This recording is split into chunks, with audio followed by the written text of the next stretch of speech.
exploring literature review, HEC digital library and online resources. And why this training course has been implemented here, because I think अभी जितने हमारे college के बहुत ही respected teachers बैठे हुए हैं, उन सबके इल्म में ही होगा कि अभी हमारे जो बीएस प्रोग्राम्स हैं मोस्टली कॉलेजेस में स्टार्ट हो गए हैं। और वहाँ पे thesis is the requirement, MSc level के ऊपर thesis is the requirement. Initially colleges के अंदर थोड़ा सा रिसर्च वाला जो ट्रेंड था वो कम था, तो अभी जब से बीएस प्रोग्राम स्टार्ट हुआ है और थीसिस मैंडेटरी हुआ है, तब से जो रिसर्च का ट्रेंड है वो भी कॉलेजेस में बहुत ज़्यादा बढ़ता जा रहा है। और लिटरेचर रिव्यू इज समथिंग जिसकी बेस के ऊपर आप कोई रिसर्च डिज़ाइन करते हैं, you plan something. So this was the reason कि ये आपके कोर्स के अंदर डाला गया है, आपके ट्रेनिंग सेशन के अंदर डाला गया है, ताकि थोड़ी सी जो मेरे पास इन्फॉर्मेशन है वो मैं आपके साथ शेयर कर सकूं, और जो आपके पास कुछ इन्फॉर्मेशन है वो आप मेरे साथ डिस्कस कर सकें। मेरा थोड़ा सा ब्रीफ इंट्रोडक्शन ये कि मेरी पीएचडी जो है it was from Punjab university and it was a split PhD. So I spend some times in Norway, तो कुछ वहाँ का भी रिसर्च एक्सपीरियंस है। So and also I have 10 years of teaching experience at university level. So I will just share some of the information which I have, or फिर we can in last half an hour we can discuss, and we can take queries, and we can share our knowledge with each other. So if I'll start with what is literature review. I am sure you all know the literature review is the text of a scholarly paper which includes the current knowledge, including substantive finding as well as theoretical and methodological contributions to a particular topic. So basically, you all know that whenever we select any topic for the research, we all select it on the basis of the literature review.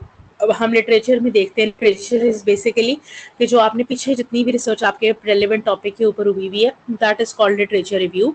So you आप review करके देखते हैं कि कहाँ पर gaps हैं, कहाँ क्या इस किसी जो प्रीवियस स्टडीज हैं उनकी स्ट्रेंथ्स क्या है, लिमिटेशंस क्या है, उसके बेसिस के ऊपर जो गैप्स होते हैं आप टॉपिक एक सेलेक्ट करते हैं, उसमें आप थ्योरेटिकल कॉन्ट्रीब्यूशंस भी देते हैं, मेथोडोलॉजिकल कॉन्ट्रीब्यूशंस भी देते हैं बाय एडिंग न्यू मेथड्स और डिफरेंट तरीके से डिफरेंट इनोवेटिव मेथड्स लाके आप कोई भी रिसर्च को कंडक्ट कर रहे होते हैं। सो लिटरेचर रिव्यू के बगैर आपको पता है कि आप कोई डायरेक्शन नहीं अपनी रिसर्च दे सकते। Yes please.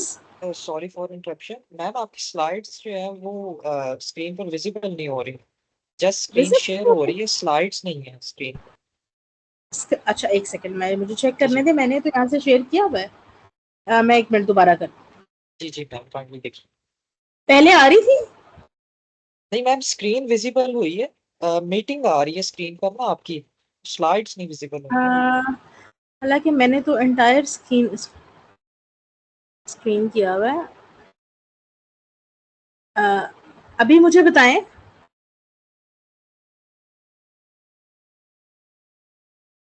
Ma'am again screen आ रही है, तो वो स्लाइड्स नहीं, ये जो आप शेयर पे क्लिक करती है ना मैम, हाँ, इस पे जो विंडो मैं का टैब है। मैं उस पे कर दूं? अच्छा ठीक है, मैं एक्चुअली एंटायर स्क्रीन पे कर रही थी क्योंकि मैंने वेबसाइट्स भी खोलनी थी। सो आई जी जी वाज थिंकिंग कि मैं इसको एंटायर कर लूं, लेकिन चले मैं इसको फिलहाल जी जी जो ma'am, power thank you point so much, presentation है उसके थैंक ऊपर यू सो करती मच। हूँ। लेट मी सी अगर अभी नजर आती है कि नहीं आती। मुझे काइंडली बताएं अगर पावर पॉइंट नजर जी आ रही जी है। अभी मैम, मैंने, अब आ रही है नजर? नो नो मैम, आप शेयर करिए, जैसे विजिबल होती है मैं बताता हूँ फिर आप। अभी भी नहीं हो रही विजिबल? No ma'am. स्ट्रेंज।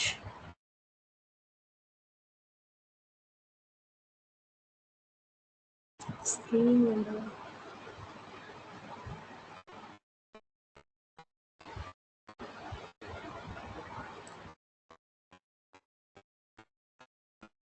मेरी तरफ से तो यहाँ पे शेयर्ड है।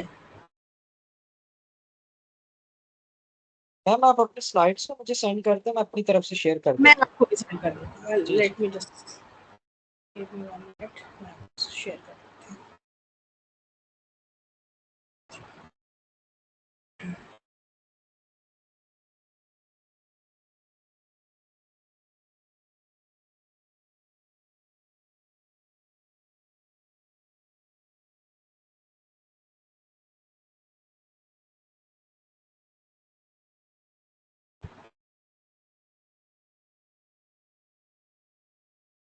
जी आप देखिए, मैंने आपको स्लाइड शेयर की हैं।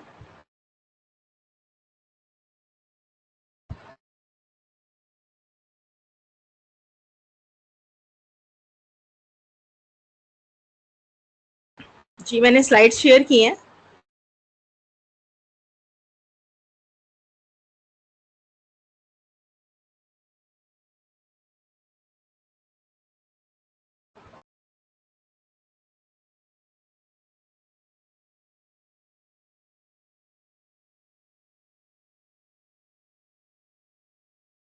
मैम स्क्रीन विजिबल है मेरी? जी, जी, आप वैसे जी, जी, थैंक आपने यू। चेंज करनी हो जब मुझे कह दीजिएगा साथ साथ। जी, चलें, ठीक है। Thank you thank so you. Much. Okay. जी, आप नेक्स्ट स्लाइड पे आ जाएँ। असल में और आप ज़रा इसको ना स्लाइड शो प्लीज़ कर लें।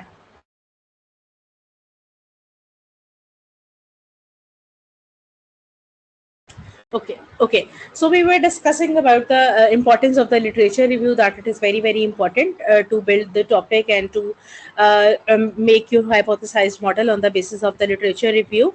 So today, basically, I'm sure आप सब बहुत senior हैं. You already know what is literature review. Right now, we are going to discuss के what can be the online resources जहाँ पर हम literature को explore कर सकते हैं. Next, please.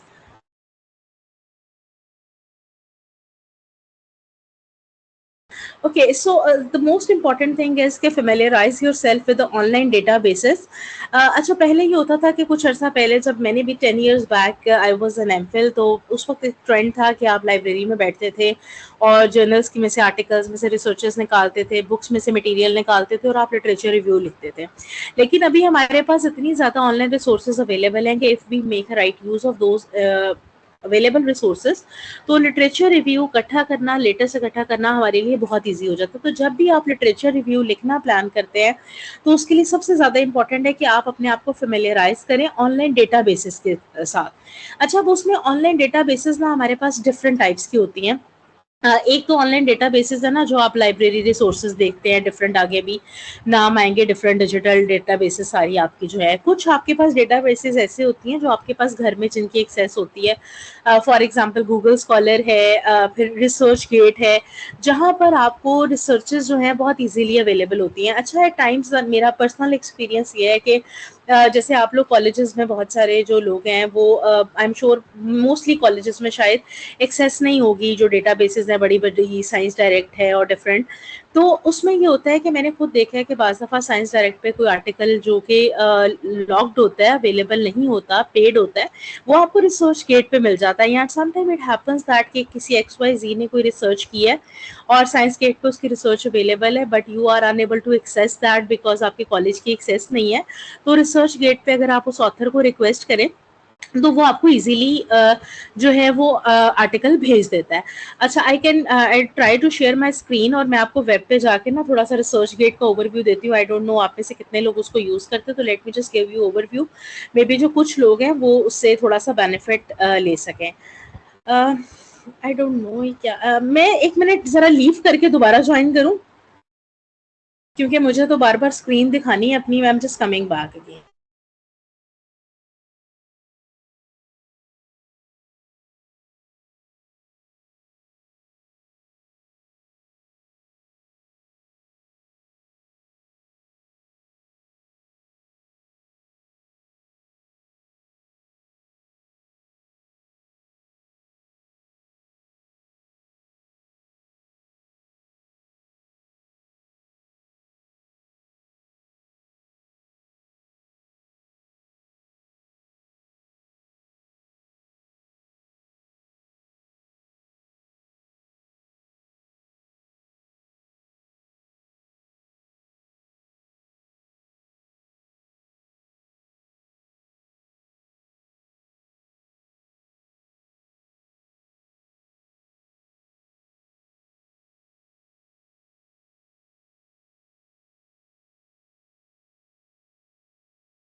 अस्सलाम वालेकुम मैम, कैन हियर जी मी? वालेकुम अस्सलाम जी, I can hear you now. और अभी प्लीज आप जरा मुझे मेरी शेयरिंग करें, मैं इसको आप दोबारा जी जी करके मैम। देखती हूँ।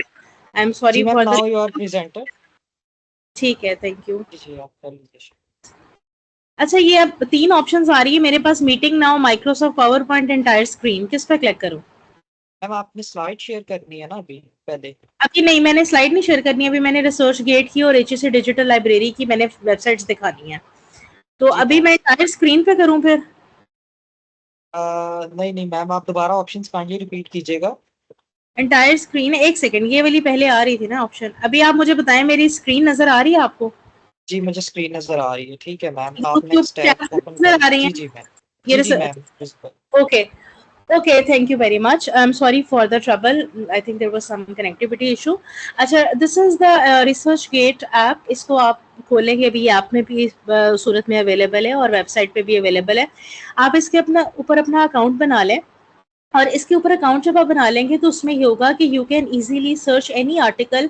यहाँ पे ऊपर जो सर्च बार है, आप उससे कहीं पर भी आर्टिकल जो है वो इसमें से ढूंढ सकते हैं। कोई भी आपका एरिया है उसके ऊपर आप आर्टिकल सर्च कर सकते हैं। अगर आप जैसे इसको स्क्रॉल डाउन करते जाएंगे ना, तो नीचे यहाँ पे बहुत सारे लोगों ने अपनी रिसर्चेस शेयर की हुई हैं। इनमें से कुछ जो है वो फुल टेक्स्ट आर्टिकल अवेलेबल हैं, कुछ जो है वो सिर्फ एब्स्ट्रैक्ट्स अवेलेबल है। लेट सपोज ये भी मैं स्क्रॉल कर रही हूँ, तो यहाँ पे ये सारे आर्टिकल्स फुल टेक्स्ट अवेलेबल हैं। जहां पे डाउनलोड की ऑप्शन आ रही है, इसका मतलब है this is full text article available. Let suppose this is excuse me ma'am. Like. जी जी जी, प्लीज। मैम आपका ब्राउजर तो विजिबल है, लेकिन वो स्क्रॉलिंग वगैरह नहीं विजिबल हो रही। नहीं, ब्राउजर रिसर्च गेट नजर आ रहा है आपको?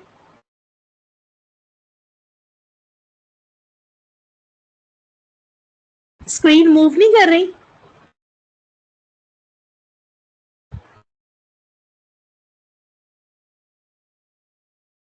हेलो? जी, स्क्रीन मूव कर रही है मेरी। कैन मैम समबडी आप राइट काइंडली इट? अपना व्हाट्सएप चेक कीजिएगा मैम। अच्छा, ठीक है। अच्छा, नहीं, अब मैं इस वक्त जो है वो ब्राउजर पे हूँ। मैं तो रिसर्च गेट का ब्राउजर शेयर कर रही हूँ। आई डोंट नो, ये आप चेक करें क्या इशू है, क्यों नहीं शेयरिंग हो रही। क्योंकि मैंने अभी कल एक मीटिंग की है और उसमें मैंने सारी साइट्स दिखाई हैं। आई डोंट नो कि ये क्यों इस तरह से जो है इसके ऊपर विजिबल नहीं हो रही चीज़ें। क्योंकि मैंने तो सारा कुछ दिखाना ही ऑनलाइन है ना, तो मैं इस पे इसको मैं किस तरह से करूँ इसमें? मैम आप इसको एक सेकंड अपना माइक म्यूट कीजिएगा, मैं आपको कॉल पे लेकर। अच्छा, ठीक है।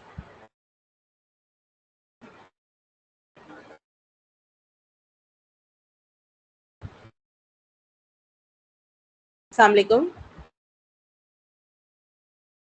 हेलो? माइक तो मैंने म्यूट कर दिया। जी जी।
Okay, so am I Yes, audible? ma'am. You can. Yes, ma'am. You can continue.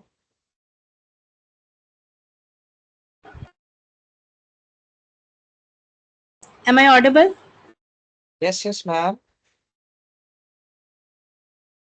Ma'am आपको मेरी आवाज आ रही है? जी जी, अब आ रही है। And am I audible? Yes ma'am. Okay, I think finally the issue has resolved. I'm so sorry. Actually, so this is the research के tab. अभी research tab नजर आ रही है आपको? मुझे बस last time confirm कर दीजिएगा please. Yes ma'am, it is visible now. Okay, thank you. Okay, so this is the research gate. This is just like जैसे कि आप कोई भी अकाउंट बनाते हैं फेसबुक के ऊपर, इंस्टाग्राम के ऊपर, so you add people, like यहाँ पर भी आप रिसर्च गेट के ऊपर ही आप अकाउंट बनाते हैं और आप अपने ऑफिशियल ईमेल एड्रेस से या दूसरे से इसके ऊपर अकाउंट बना लें। तो आप ये देखें जब आप इसको स्क्रॉल डाउन करेंगे ना, तो इसमें नीचे जो है ना डिफरेंट टॉपिक्स आते जाएंगे। अभी because I am from psychology department, तो मेरी साइकोलॉजी रिलेटेड जितनी इन्फॉर्मेशन है ना लिटरेचर की, वो आ रही है। जिस जिस लोगों को मैंने ऐड किया हुआ है, लाइक मेरा टॉपिक सोशल मीडिया से रिलेटेड है, तो मैंने उन ऑथर्स को फॉलो किया हुआ है, तो उनकी ये जो आर्टिकल्स है ना ये उन्होंने दिए हैं। लेट्स सपोज ये एक आर्टिकल आता है, mental health competencies are stronger determinants of wellbeing. अगर मेरी रिसर्च वेलबींग के ऊपर है ना, तो मैं इस आर्टिकल को खोलूंगी और मैं इसको आराम से यहाँ से खोल के, इधर से डाउनलोड का ऑप्शन है, I will simply download this, और यहाँ पे मेरे पास इस ये पूरा आर्टिकल ये देखें खुला आ गया, mental health competences are stronger determinants of wellbeing. तो ये पूरा आर्टिकल जो है मेरे पास इस वक्त आ गया। तो हो सकता है कि जब आप इसे किसी और साइट पर सर्च कर रहे हो तो ये आर्टिकल आपको फुल अवेलेबल ना हो और आपको खरीदना पड़े। बट रिसर्च गेट का एक फायदा ये होता है कि बहुत सारे रिसर्चर्स ने इसके ऊपर फुल टेक्स्ट आर्टिकल्स जो है वो अपलोड किए होते हैं और you can easily take this. और ये यहाँ पर देखिए इन्फॉर्मेशन लिखी हुई है, full text available. And then there will be some articles जिनका full text available नहीं होगा, and you can always request to the author to send you the full text. For example, यहाँ पे मोहम्मद नदीम अली इन्होंने एक रिसर्च शेयर की हुई है, poster load and bandwidth awareness forward in information centric networks. अच्छा, अब लेट सपोज ये रिसर्च आपके फील्ड से रेलिवेंट है, तो आप सिंपली क्या करेंगे, अब यहाँ पर फुल टेक्स्ट अवेलेबल नहीं है, सिर्फ एब्स्ट्रैक्ट अवेलेबल है, तो आप नीचे ऑप्शन देखें, यहाँ पे ऑप्शन आ रही है रिक्वेस्ट फुल टेक्स्ट। आप रिक्वेस्ट फुल टेक्स्ट को क्लिक करेंगे तो यहाँ पर ऑटोमेटिक एक मैसेज लिखा आ जाएगा, I am interested in this research, could you provide the full text of it, और यहाँ से आप सेंड का बटन क्लिक करेंगे तो इनको रिक्वेस्ट चली जाएगी। और ये authors they are very professionals, mostly जो फॉरनर्स है ना, वो तो हमेशा जब आप उन्हें मैसेज करते हैं वो जरूर आपको रिप्लाई करते हैं, दे ऑलवेज सेंड यू। अब इसी तरह से जैसे ये है इनकी ये रिसर्च है, अब मैं अगर वर्क एडिक्शन पे काम कर रही हूँ तो आई कैन ईजिली डाउनलोड, यहाँ पे थाउजेंड्स ऑफ आर्टिकल जो हैं वो अवेलेबल है। अच्छा, specially there are some fields जिनके अंदर हम स्केल्स इस्तेमाल कर रहे होते हैं और हमारे बच्चों का मेन मसला होता है कि मैम हमें स्केल नहीं मिल रहा। तो आप ये देखेंगे यहाँ पे इन्होंने स्केल डेवलप किया हुआ है, मार्क ग्रेफ ने, the fear of covid scale. तो आपको स्केल्स में मिल जाएंगे, जो कुछ आप सर्च में लिखेंगे ना, आपकी सर्च में बहुत सारी वो चीज़ें आ जाएंगी और आप इजीली वो सारे आर्टिकल्स यहाँ से डाउनलोड कर सकते हैं। अभी तो मैंने जस्ट अपनी जो वॉल थी उसको स्क्रॉल किया था। अगर आप ऊपर देखें तो ये सर्च की टैब है, सर्च की टैब में आप कुछ भी लिखें, लेट सपोज मैं लिखती हूँ हैप्पीनेस, मुझे हैप्पीनेस रिलेटेड रिसर्चेस चाहिए, आप हैप्पीनेस लिख के इस पर क्लिक करें। अब यहाँ पे ये देखें, यहाँ पे ना ऊपर ऑप्शंस आ गई हैं, research, journal, people, questions, job, institution. Research के ऊपर आपने क्लिक किया होगा ना, तो यहाँ पर हैप्पीनेस, जहाँ जहाँ जिस जिस टाइटल में हैप्पीनेस यूज हुआ है वो सारे टाइटल आपके पास आ जाएंगे। ठीक है, अब इनके फुल टेक्स्ट अवेलेबल नहीं है, आप इनको रिक्वेस्ट कर सकते हैं, इसका फुल टेक्स्ट अवेलेबल है। फिर हैप्पीनेस के साथ कोई और वर्ड है, अगर हैप्पीनेस एंड साइकोलॉजिकल हेल्थ, वो आप यहाँ पर लिखेंगे तो आपको उससे रेलिवेंट आर्टिकल्स मिल जाएंगे। सो this is just one site, psychological health. You just click on it and you will find a lot of material on this. Let's see. यहाँ पे आप देखें कि कितने ज़्यादा article, this is the article, आप इसको खोलेंगे, इसको डाउनलोड कर लें। सो अभी मैं सारे टीचर्स को वैसे भी रिकमेंड करूँगी कि आप सिर्फ ये नहीं है कि आप थीसिस करवा रहे हैं तो आप उन स्टूडेंट्स को जो है लिटरेचर रिव्यू के ऊपर कहें कि आप ढूंढें और अपने रिसर्च में इनकॉर्पोरेट करें। रादर जब आप कोई सब्जेक्ट भी पढ़ा रहे होते हैं ना, तो सारे सब्जेक्ट्स हैं they are basing on research, तो रिसर्च के ऊपर बेस करने के लिए always give assignments to your students, tell them कि आपने ये टॉपिक पढ़ा है, लेट्स सपोज आज मोटिवेशन का, go and find one article on this, motivation के ऊपर एक आर्टिकल ढूंढ के लेकर आए, इसके ऊपर कोई रिसर्च हुई हुई है। तो उससे क्या होगा कि स्टूडेंट्स के अंदर एक तो रीडिंग हैबिट्स, रिसर्च की रीडिंग हैबिट्स डेवलप होंगी, प्लस उनके पास लेटेस्ट जो रिसर्च का नॉलेज है वो बहुत ज्यादा आएगा। तो this is least any student can do it. फिर उसके बाद अगर आप देखें गूगल स्कॉलर है, इसी तरह से आप गूगल स्कॉलर के ऊपर कोई भी टर्म्स लिखें, let suppose I am writing like depression in students, और आप इसके ऊपर लिखेंगे तो then you will see lot of research on this stress and depression in students, effects of depression on students on academic performances. Could you just click it and you will find a PDF on this, और इसके ऊपर आप easily आपको बहुत सारा जो article है वो लिखा हुआ आपको मिल जाएगा। ठीक है, जो भी हमारे बहुत सारे लोग ना स्टूडेंट्स वगैरह स्पेशली एक्सक्यूजेस करते हैं कि हमें लिटरेचर मिलता नहीं, तो I am just showing some sites जहाँ से लिटरेचर ढूंढना बहुत आसान है। अच्छा, गूगल स्कॉलर पे भी जब आप लिटरेचर सर्च कर रहे होते हैं ना, तो ऐसा होता है, फॉर एग्जांपल मैंने एक टॉपिक यहाँ लिखा है depression in students, and there will be hundreds of researchers on this topic, so आप कंफ्यूज हो जाते हैं कि how to select the research in such large number of researchers. तो इसके लिए एक जो टिप है वो मैं आपको ये दे रही हूँ कि पहले तो आप ये देख लें कि जो मोस्ट रेलिवेंट रिसर्चेस है वो लें, उसके बाद आपको हर आर्टिकल के नीचे ना जहाँ पे लिखा आएगा cited by 205, cited by 49, cited by 114, cited by 402, अगर आपको लगता है कि ये ऊपर वाली चारों रिसर्चेस आपके लिए बहुत इंपॉर्टेंट हैं but you want to add 1 और 2 फ्रॉम देम, तो जिसकी साइटेशन ज्यादा ना आप उसको ऐड करें। लेट सपोज इस आर्टिकल की साइटेशन 402 है, तो आप इस आर्टिकल को सिलेक्ट करेंगे और डाल लेंगे, उसके बाद 205 वाले को सिलेक्ट करें और अपने लिटरेचर रिव्यू में डाल लें। उससे फायदा ये होता है कि जब आप आर्टिकल पब्लिश करते हैं तो जो काम ऑलरेडी बहुत ज्यादा साइटेड होता है और आपके काम में आ जाता है, तो आपके अपने काम की साइटेशंस उससे बहुत ज्यादा बढ़ जाती हैं। सो Google scholar is one of the site, ठीक है। इसी तरह से फिर और आगे मैं आपको प्रेजेंटेशन में दिखाऊंगी, there are so many other sites जो कि आप यूज कर सकते हैं। सो ऑनलाइन जो डेटा बेसिस हैं उसमें बेसिकली आपकी गूगल स्कॉलर और वो सारी हैं। उसके अलावा फिर अगर मैं बात करूं, अभी हम HEC डिजिटल लाइब्रेरी पे आते हैं, बट उसके अलावा अगर मैं बात करूं तो जो यूनिवर्सिटीज़ के अंदर एब्स्ट्रैक्ट्स होते हैं वो आपको अवेलेबल होते हैं बहुत सारी रिपोजिटरीज के अंदर। हर यूनिवर्सिटी ने पूरे 1 साल के एब्स्ट्रैक्ट्स कंपाइल किए होते हैं एंड मोस्टली वो ऑनलाइन होते हैं। अगर आप गूगल के ऊपर फॉर एग्जांपल आप यहाँ पे लिखें ना कि एब्स्ट्रैक्ट्स बुक, ठीक है, और पंजाब यूनिवर्सिटी आप लिख दें, तो यहाँ पे आपके पास साइकोलॉजी के डिफरेंट सब्जेक्ट्स की एब्स्ट्रैक्ट बुक्स खुल जाएंगी। वहाँ से आपको आइडिया हो जाएगा कि जो है ये देखें, ये साइकोलॉजिकल एब्स्ट्रैक्ट्स, ये आपको साइकोलॉजिकल एब्स्ट्रैक्ट्स खुल गए।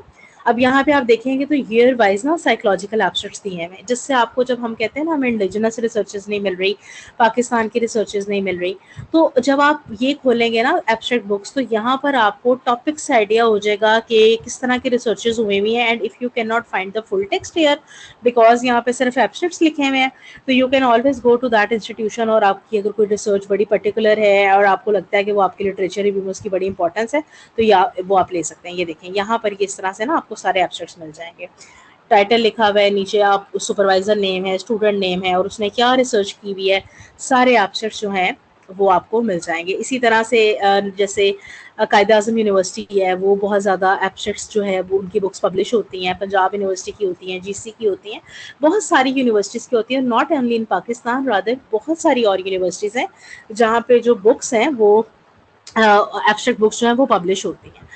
So now let's talk about the HEC National Digital Library. मेरी प्रेजेंटेशन अब विजिबल है कि वो नहीं है अब?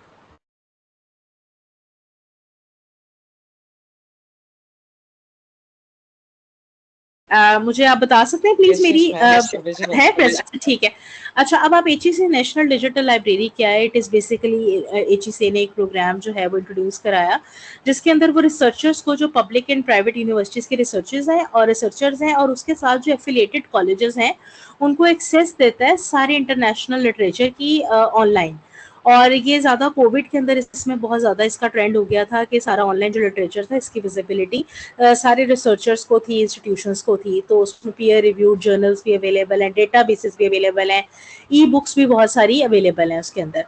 तो this is the link to the HEC digital library. ये मैंने अभी इस वक्त अपनी वेबसाइट के ऊपर वैसे ही खोला हुआ है। दिस इज द लिंक, मैं प्रेजेंटेशन भी भेज दूंगी तो you can take link from there. So this is the link of the digital library of HEC। इसमें आप देखें ना अगर, तो राइट साइड पर यहाँ पर यूजफुल लिंक्स में बहुत सारे लिंक्स दिए हुए हैं। Few links are still under developed and few are developed. आपको बहुत सारी इन्फॉर्मेशन फिर भी मिल जाती है। चले हम यहाँ से इंपॉर्टेंट लिंक्स से इसको थोड़ा सा स्टार्ट करें। अगर देखना तो इंपॉर्टेंट लिंक्स पे अगर आप आए ना, तो पाकिस्तानी रिसर्च रिपोजिटरी पे आप क्लिक करें, अच्छा, रिसर्च रिपोजिटरी ये है जिसके अंदर पाकिस्तान के सारे पीएचडी के थीसिस पड़े हुए हैं, तो वहाँ से अब because they are publish on repository और आर्टिकल्स भी पब्लिश होते हैं, तो you can always take help from there. और अगर आप कॉपी करते हैं तो वो ऑफ कोर्स आपकी अपनी प्लेजरिज्म आएगी, क्योंकि पीएचडी वाले का तो थीसिस यहाँ पे सबमिट हुआ हुआ है। सो अगर आपने, मैंने जैसे इस लिंक को खोला ना, तो आप यहाँ पर देखें ये subject wise, natural sciences, applied sciences, social sciences, ये सारे सब्जेक्ट वाइज कितनी कितनी रिसर्च पड़ी है, ये उसके आगे नंबर लिखा हुआ है। Look at this, natural science में 3533। अब यहाँ पे हमारे पास इस वक्त आई एम श्योर मीटिंग में हर फील्ड से लोग बैठे होंगे, साइंसेस से भी होंगे, आर्ट्स से भी, साइकोलॉजी से भी, इंग्लिश से भी। तो आप ये देखें तो हर फील्ड के अंदर इन्होंने बहुत ज़्यादा रिसर्चेस दी हुई है। लेट सपोज मैं सोशल साइंसेस पे क्लिक करती हूँ, मैंने सोशल साइंसेस पे क्लिक किया ना, तो यहाँ पर ये देखें, ये ना थीसिस आने शुरू हुए हैं। अभी 2011 का थीसिस, 18 का थीसिस, 6 का थीसिस।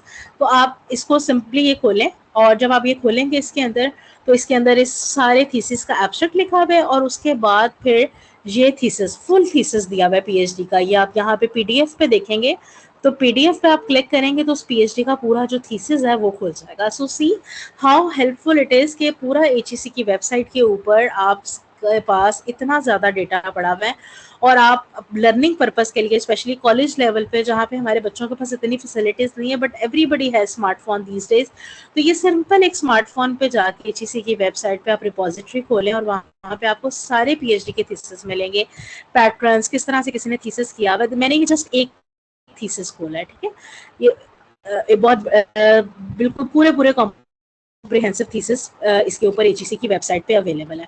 तो इसी तरह से ये नीचे आप जाते जाएं, सारे थीसिस जो हैं वो अवेलेबल है, और प्लस सब्जेक्ट वाइज भी अवेलेबल है, डेट वाइज भी अवेलेबल है, ऑथर वाइज भी अवेलेबल है। अभी एचईसी स्टिल इस वेबसाइट के ऊपर काम कर रही है, इसमें कुछ और ऑप्शंस पहले थे, ऑथर सर्च, और वो आहिस्ता आहिस्ता एचईसी उनको लेकर आ रही है। तो ये this is a very useful website, जिसके अंदर आप you can search hundreds of thesis. आप सोशल साइंसेज में देख लें तो 1541 थीसिस हैं, और साइंसेज में आप देख लें तो 3533 हैं। तो एक स्टूडेंट अगर 3 से 4 थीसिस भी कॉम्प्रिहेंसिव पढ़ लेता है, तो आप सोचें कि उसका जो नॉलेज है वो कहाँ पे चला जाएगा, कि कॉलेज में बैठा हुआ बच्चा जो है वो पीएचडी का एक थीसिस पढ़ता है, तो definitely it will help them. तो ये एचईसी का एक बहुत कह लें कि अच्छा स्टेप है कि वो उन्होंने इस तरह की रिपोजिटरीज बनाई है, जो जिसकी एक्सेस ओपन दी है कि everybody can read from these जो है ना साइट्स। और फिर इसी तरह से अब ये तो सारे थीसिस हैं, this is the first step we discussed. आप इसमें से इसको जरूर ट्राई कीजिएगा, क्योंकि लेक्चर का टाइम कम है, मैं बहुत ज़्यादा लिंक्स नहीं अब ओपन कर सकती, बट आप ये सारी फील्ड्स के अकॉर्डिंग आप चेक कीजिएगा। ये जो एचईसी का लिंक है ये मेरी प्रेजेंटेशन के अंदर मौजूद है, you can just open it and explore this website. उसके बाद इसी तरह से इसमें बहुत सारी text books and monograph writing schemes पड़ी हैं, इसमें कुछ अनाउंस भी करते हैं वो लोग मोनोग्राफ राइटिंग स्कीम्स। उसके बाद this the third one, it is very very important, जो कि आपको लिटरेचर रिव्यू में बहुत हेल्प करता है। Let's open it, research journals. अच्छा, अब रिसर्च जर्नल्स के अंदर ना यहाँ पर इन्होंने पूरी पूरी ऑप्शंस दी हुई है कि डब्ल्यू कैटेगरी के जर्नल्स, एक्स कैटेगरी के जर्नल्स, वाई कैटेगरी के जर्नल्स, जी कैटेगरी के जर्नल्स आपके पास ये हैं। फिर आप जर्नल्स खोलें, उसके अंदर आपको फर्दर हर जर्नल के अंदर आर्टिकल्स मिलेंगे। वैसे आप एक और वेबसाइट है एचईसी की, AJRS, मैं यहाँ पे खोलती हूँ, HJRS, या बेशक नोट कर लें, AJRS एचईसी आप लिखेंगे ना, तो यहाँ पे पहली जो वेबसाइट खुलेगी उस पर आप चेक भी कर सकते हैं कौन सा आर्टिकल जर्नल जो है वो रिकग्नाइज है, कौन सा डब्ल्यू कैटेगरी में, कौन सा एक्स कैटेगरी में। लेट सपोज मैं यहाँ पे एक जर्नल का नाम लिखती हूँ, जर्नल ऑफ पॉलिटिकल इकोनॉमी, ठीक है। आप इस जर्नल को क्लिक करें, तो यहाँ पर आपको एचईसी नीचे क्लिक दे देता है कि this is in W category, United states का आर्टिकल है, ये इसका इम्पैक्ट फैक्टर है, ये इसकी पोजीशन है सब्जेक्ट के अंदर 1272 में से इसकी थर्ड पोजीशन है। तो आपको एजेआरएस से सारे आर्टिकल्स की स्टैंडिंग पता चल जाएगी कहाँ से। अगर आप लिटरेचर सर्च के लिए भी बहुत अच्छे आर्टिकल्स पढ़ना चाहते हैं या अपने आर्टिकल पब्लिश करना चाहते हैं, तो आपको यहाँ से फर्दर इन्फॉर्मेशन भी मिल जाएगी। अच्छा, उसके बाद यहाँ पर आप फिर बैक पे जाएं, तो अच्छा, पाकिस्तान रिसर्च रिपोजिटरी हमने डिस्कस कर ली, जिसके अंदर सारे थीसिस दिए हुए जर्नल्स हैं। देन आप नीचे देखते जाएं तो फ्री मेडिकल जर्नल्स हैं, यहाँ पे आप क्लिक करें तो यहाँ पे ये सारे जो जर्नल्स हैं they are related to medical, और उन्होंने लिखा हुआ है कि ये सारे वो जर्नल्स हैं जिनकी आपके पास ओपन एक्सेस है। Let's suppose if I open this American journal of psychiatry, तो आप ये खोलेंगे तो इस जर्नल के अंदर जितने ही आर्टिकल्स हैं you can read these articles, ठीक है। आप इस पर क्लिक करें जिसको भी आप पढ़ना चाहते हैं, और आप क्लिक करेंगे तो वो सारे जो आर्टिकल्स हैं वो आपके पास खुलते जाएंगे, ठीक है। सो ये देखें, ये पूरा आर्टिकल आपके पास अवेलेबल है, ठीक है। सो अभी जो स्टूडेंट्स के पास एक एक्सक्यूज है ना कि we do not have any resources, क्योंकि हम कॉलेज में हैं तो हम लिटरेचर रिव्यू अच्छा कर नहीं सकते, हम अच्छी रिसर्च नहीं कर सकते, क्योंकि मैं अभी भी बहुत सारे कॉलेजेस में जब वाइवास लेने जाती हूँ ना रिसर्च की, तो एट टाइम स्टूडेंट्स ना ये एक्सक्यूज दे रहा होता है कि हमें तो लिटरेचर रिव्यू मिलता ही नहीं है बिकॉज हमारे पास जो है वो रिसोर्सेज नहीं है। उस पर भी हम बात करते हैं अभी, लेकिन स्टिल जो हमारे पास ऑप्शंस हैं उसके ऊपर मैं डिस्कशन कर रही हूँ। तो अभी आप ये देखें कि नंबर ऑफ जो जर्नल्स हैं दे आर अवेलेबल, और इसको आप सर्च कर सकते हैं। बहुत ज़्यादा ये जर्नल्स हैं जिसके अंदर आपको, और फिर एक जर्नल जब आप खोलेंगे तो उसमें आपको बहुत सारे वॉल्यूम्स मिलेंगे। सो आई मीन जब भी आपने इसको पढ़ना है आप आराम से इसको खोलेंगे तो आई एम श्योर आपको आपकी रेलिवेंट इन्फॉर्मेशन ज़रूर मिल जाएगी। फिर एप्सको इन्फॉर्मेशन सर्विस है, इसके ऊपर भी जो है ये कंप्यूटर सोसाइटी के जो कंप्यूटर साइंस के लोग हैं उसके ऊपर यहाँ पर फ्री ये जर्नल्स भी बताते हैं। इसके ऊपर कोई स्कॉलरशिप्स अगर आ रही हैं कंप्यूटर रिलेटेड वो भी आपको मिल जाती हैं। कोई और कोई भी इंफॉर्मेशन रिलेटेड टू कंप्यूटर आ रही है ना तो वो आपको यहाँ पे मिल जाएगी। This is totally free I computer society. जो लोग भी यहाँ पे भी कॉलेजेस में कंप्यूटर या IT रिलेटेड सब्जेक्ट्स पढ़ा रहे हैं ना, this site is very useful for them. फिर इसी तरह से नीचे साइड एफ है .net, यहाँ पर अगर आप आएँ तो साइंस एंड डेवलपमेंट नेटवर्क है, इसके अंदर भी फिर आपको अगर आप इसको सब्सक्राइब करें तो बहुत सारी आपको इसके अंदर भी न्यूज़ भी मिलेंगी, स्कॉलरशिप्स ऑफर्स आती हैं, वो सारी लेंगे। तो एक वैसे यूजफुल लिंक्स HEC ने दिए हैं, but the most important for the literature point of view is the Pakistan research repository free medical journals. ये आपको दो ऐसी साइट्स हैं जहाँ से आपको बहुत ज़्यादा इन्फॉर्मेशन मिल जाएगी। अच्छा, अब आप ऊपर जाएँ थोड़ा सा तो इसी तरह से आप यहाँ पर आ जाएँ यूजफुल लिंक्स पे, डेटाबेस पे। डेटाबेस पे आप क्लिक करेंगे ना अगर, तो डेटाबेस के अंदर अब आप यहाँ पर देखें कि ह्यूज डेटाबेसेस अवेलेबल हैं। सब्जेक्ट स्पेसिफिक रिसोर्सेज, ये केमिकल सोसाइटी जो लोग केमिस्ट्री पढ़ा रहे हैं, physics, maths, physical society, civil engineering, computer machinery, electrical and electronics engineering. फिर उसके बाद अगर आप मल्टी डिसिप्लिनरी में देखें, annual reviews, Elsevier, NRC resource, spring linker. अच्छा, ये वो है मल्टी डिसिप्लिनरी में जिसमें डिफरेंट सब्जेक्ट्स के जो है ना पब्लिश होते हैं आर्टिकल्स। फिर मैनेजमेंट साइंसेस के, हेल्थ साइंसेस के, ये सारे वो डेटाबेसेस हैं जो टोटली फ्री ऑफ कॉस्ट हैं। You can open this, you can find lot of resources on this. अब let suppose multidisciplinary resources में मैं एनुअल रिव्यूज खोलती हूँ, ठीक है। अब ये आगे से कहते हैं कि एनुअल रिव्यूज की जो एक्सेस है वो आप इस लिंक से कर सकते हैं। अच्छा, अब यहाँ पे वो कहते हैं कि आप एक्सप्लोर करें, आप किस टॉपिक के ऊपर आप देखना चाहते हैं। जो भी टॉपिक आपने लिखना है ना वो आप इस टॉपिक के ऊपर लिखें, वो जो भी आप सर्च करेंगे वो फ्री ऑफ कॉस्ट आपके पास खुल जाएगा, ठीक है। जो भी लेट सपोज मैं यहाँ पे लिख देती हूँ depression, I am from psychology तो यूजिंग द साइकोलॉजिकल टर्मिनोलॉजी। तो यहाँ पे आप ये सर्च करेंगे तो यहाँ से आपके पास ये सारी इन्फॉर्मेशन आ जाएगी। ये जितने आर्टिकल्स इसके ऊपर पब्लिश हुए हैं रिलेटेड जिस जर्नल में पब्लिश हुए हैं वो सारा आपके पास मटेरियल आ जाएगा, और आप सिंपली इसको खोलें और आप इसके ऊपर जितनी इन्फॉर्मेशन चाहे आप इसको पढ़ सकते हैं। इसकी PDFs भी अवेलेबल हैं, ये फुली जो टोटली फ्री ऑफ कॉस्ट है, ठीक है।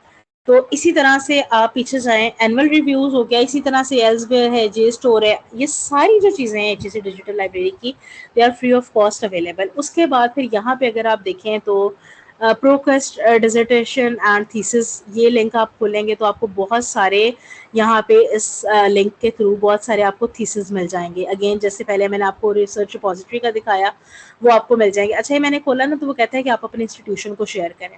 अच्छा, HEC की जो डिजिटल लाइब्रेरी है उसकी सब्सक्रिप्शन इंस्टीट्यूशंस ने ली होती है। For example if you are affiliated with the Punjab university, अगर उनके पास एफिलिएशन है तो वो आप तक भी जाती है। तो एफिलिएशंस आपके पास होती हैं, you just need to enter your institution and you can always enter into the HEC research repository. So इसी तरह से ये प्रीमियम रिसोर्स, अच्छा जो प्रीमियम रिसोर्सेज है ना ये खरीदने पड़ते हैं आपको, ये आपको समटाइम्स अवेलेबल नहीं होते। स्कूपस अवेलेबल है, बाकी अवेलेबल नहीं होते। लेकिन ये जो बाकी जितने रिसोर्सेज हैं, मल्टी डिसिप्लिनरी, मैनेजमेंट साइंसेज, ये सारे रिसोर्सेज आपको अवेलेबल होंगे HEC की डिजिटल लाइब्रेरी के ऊपर। फिर इसी तरह से आप दूसरा खोल लें, डेटाबेस के अंदर सारी रिसर्च है।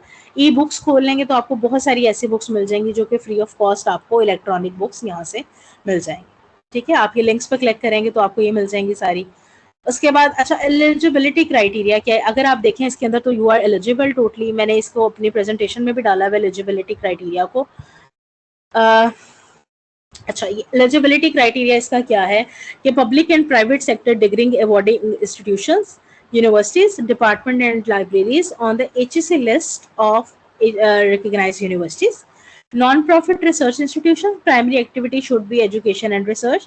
Higher education colleges, यहाँ पे अब आप आ जाते हैं, आप लोग इसमें एलिजिबल हैं, आप इसकी लाइब्रेरी के अंदर एंटर हो सकते हैं, हायर जो डिजिटल लाइब्रेरी है।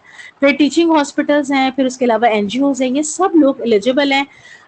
नॉट एलिजिबल कौन है, जो कि HEC रिकग्नाइज नहीं है, whence you are affiliated with some university like Punjab university और लाहौर कॉलेज, तो आप सारे एलिजिबल हैं इसके लिए। Military institutions are not eligible, atomic और न्यूक्लियर रिसर्च डेवलपमेंट के जो इंस्टीट्यूशंस हैं वो नहीं है। और फिर जो भी इंस्टीट्यूशन जो कि HEC के साथ रजिस्टर्ड होता है, वो जब तक उसकी टर्म्स एंड कंडीशंस के ऊपर एग्री नहीं करता, उसको साइन नहीं करता, तब तक जो है उसको अलाउ नहीं किया जाता कि वो इंस्टीट्यूशन को एक्सेस नहीं मिलती। तो वो उसको एक्सेस देने के लिए इट इज़ इम्पॉर्टेंट कि आप उसकी सारी जो टर्म्स एंड कंडीशंस HEC की वो आप फॉलो करें।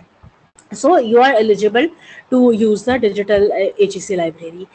अच्छा, उसके बाद फिर कुछ और साइट्स हैं जो कि other than HEC digital library पे भी ऑनेस्टली मैं आपको बताऊं कि अगर आप थोड़ा सा टाइम लगाएं और इसको देखें तो आपको बहुत मटेरियल मिल जाएगा। Let's suppose I am giving you my example कि I am teaching in a university और मैं बहुत सालों से बहुत ज़्यादा स्टूडेंट्स MS MPhil लेवल पे भी सुपरवाइज करती हूँ। तो honestly speaking this year I have given this task for my students कि आप ढूंढें आपको HEC की डिजिटल लाइब्रेरी से कितना मटेरियल अपने टॉपिक्स पे मिलता है।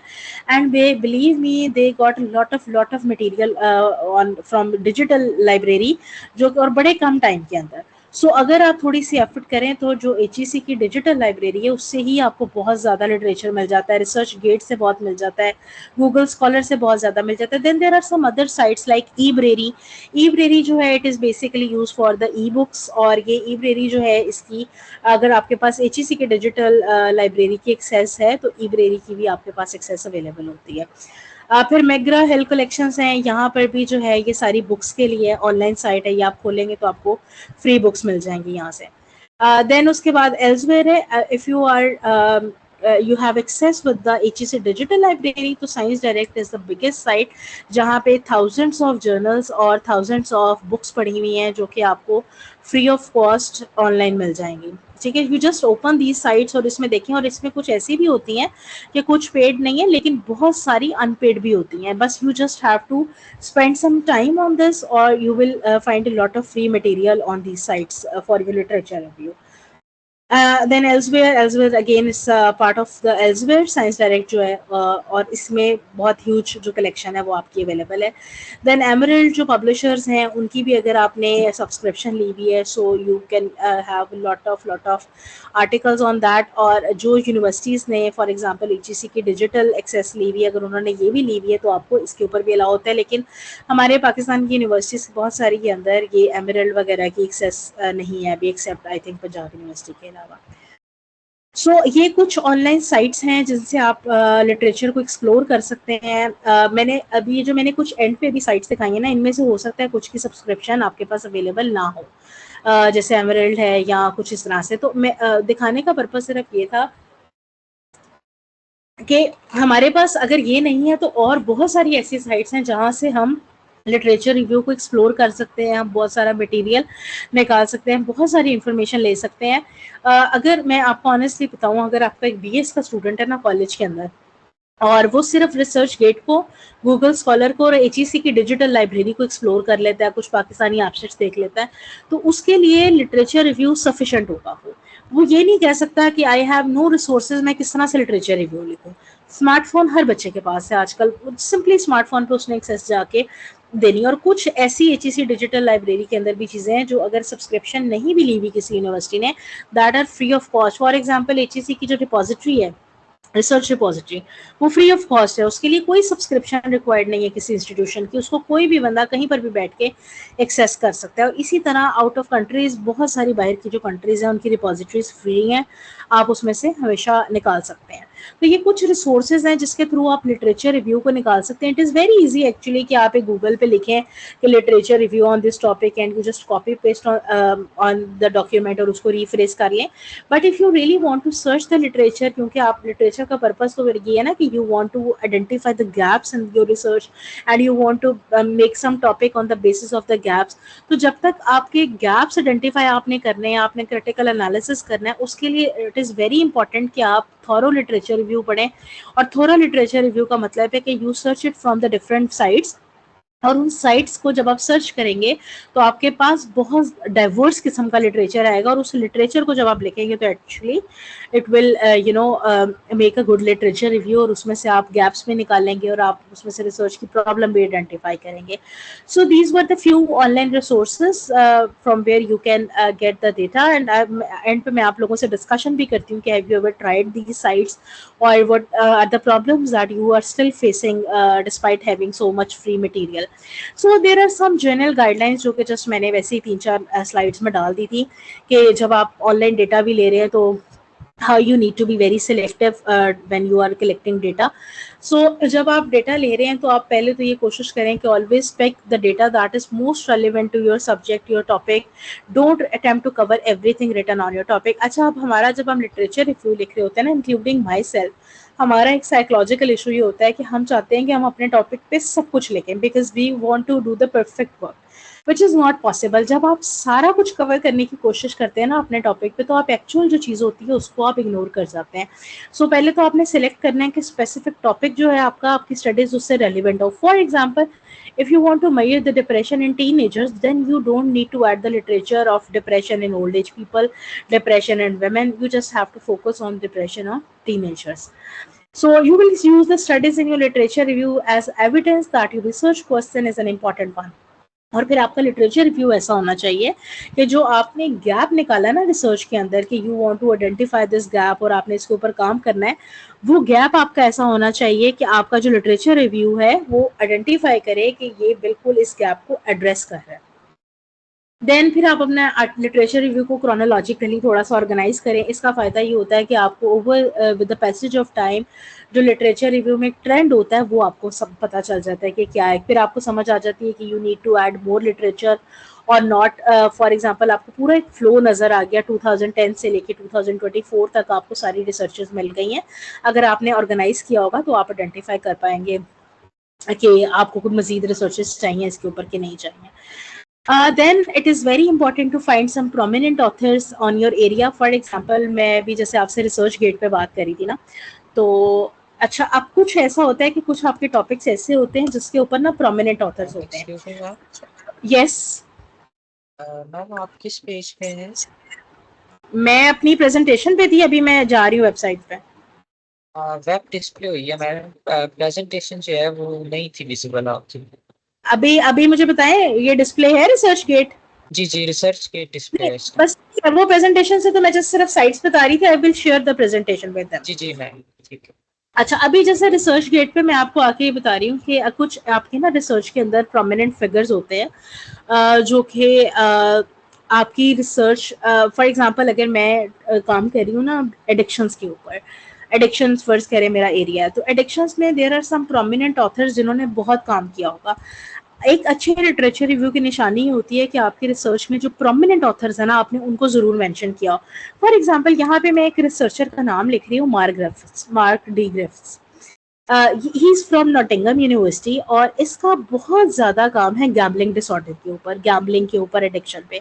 अगर आप इसकी थोड़ी सी रिसर्चेस को के टाइटल्स देखें ना, तो मोस्टली रिसर्चेस देखें गैम्बलिंग डिसऑर्डर, नीचे आप आए again lottery, gambling, utilising behaviour, फिर स्मार्टफोन, एडिक्शन और गैम्बलिंग पे इसका बहुत काम है इस बंदे का. ठीक है, अगर लेट सपोज अगर मैं गैम्बलिंग पे काम कर रही हूँ और मैं मार्क ग्रिफ्ट्स को कहीं पर मेंशन नहीं करती हूँ अपनी रिसर्च में, इट शोज माई इनकॉम्पिटेंसी कि मैंने लिटरेचर को सही तरह से पढ़ा ही नहीं है, क्योंकि he is a prominent author in this, और अगर मैंने नहीं पढ़ा that's why I have not mentioned his name.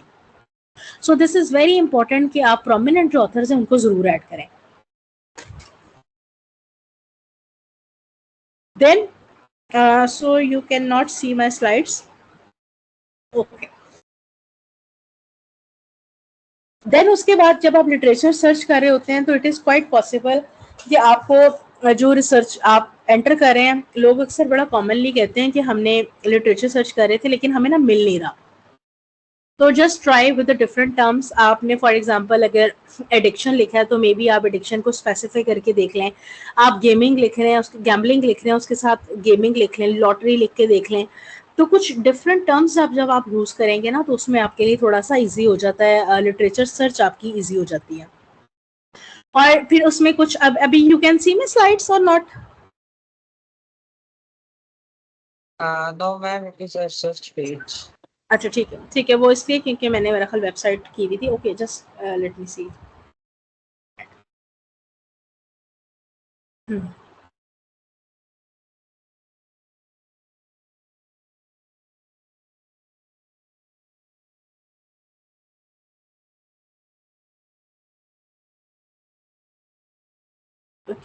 Okay, so I think presentation की तो भी ज़रूरत नहीं है अभी। आप मैं वैसे ही डिस्कस कर रही हूँ। ओके, सो जब आप लिटरेचर रिव्यू लिख रहे होते हैं तो एक और चीज़ का आपने ख्याल रखना है कि आप ये देखें कि जब आप लिटरेचर रिव्यू लिख रहे हैं तो उसके अंदर आपकी जो रिसर्चेज हैं वो लास्ट 5 ईयर्स की हों, लास्ट 5 ईयर्स की रिसर्चेज हों। और उसके अंदर जो रिसर्चेज आप दे रहे हैं वो उसका बेस्ट तरीक़ेकार ये होता है कि जब आप रिसर्चेज को बहुत ज़्यादा रिसर्चेज को निकाल लेते हैं, डिफरेंट जगहों से एक्सप्लोर कर लेते हैं, तो आप ना एक रेफरेंस लिस्ट बना लें before writing your formal literature review. आप एक रेफरेंस लिस्ट बना लें, उस रेफरेंस लिस्ट की बेसिस के ऊपर आप उस रेफरेंस लिस्ट की बेसिस के ऊपर देख लेंगे कि क्या मिसिंग है, क्या नहीं मिसिंग है। ठीक है, जब अगर कुछ मिसिंग है तो आपको वहीं पे आइडिया हो जाएगा कि मुझे ये वाली लिटरेचर रिव्यू की जो है वो चाहिए टॉपिक्स, और यहाँ पर मैं लिटरेचर रिव्यू जो है मेरा ये वाला टॉपिक मिसिंग है, मैंने ये ऐड करना है। और आपको ये अंदाज़ा हो जाएगा कि आपने अपडेटेड लिटरेचर डाला है कि नहीं। अच्छा, आप प्लीज़ अभी ना ऐसा करें कि मैंने वेब दिखा दी है, आप प्लीज़ मेरी स्लाइड शेयर कर दें ज़रा। लास्ट 1-2 स्लाइड्स हैं, मैं थोड़ी सी डिस्कस कर। जी मैम। अच्छा, लास्ट सेकंड लास्ट स्लाइड पे आइएगा, बल्कि थर्ड लास्ट।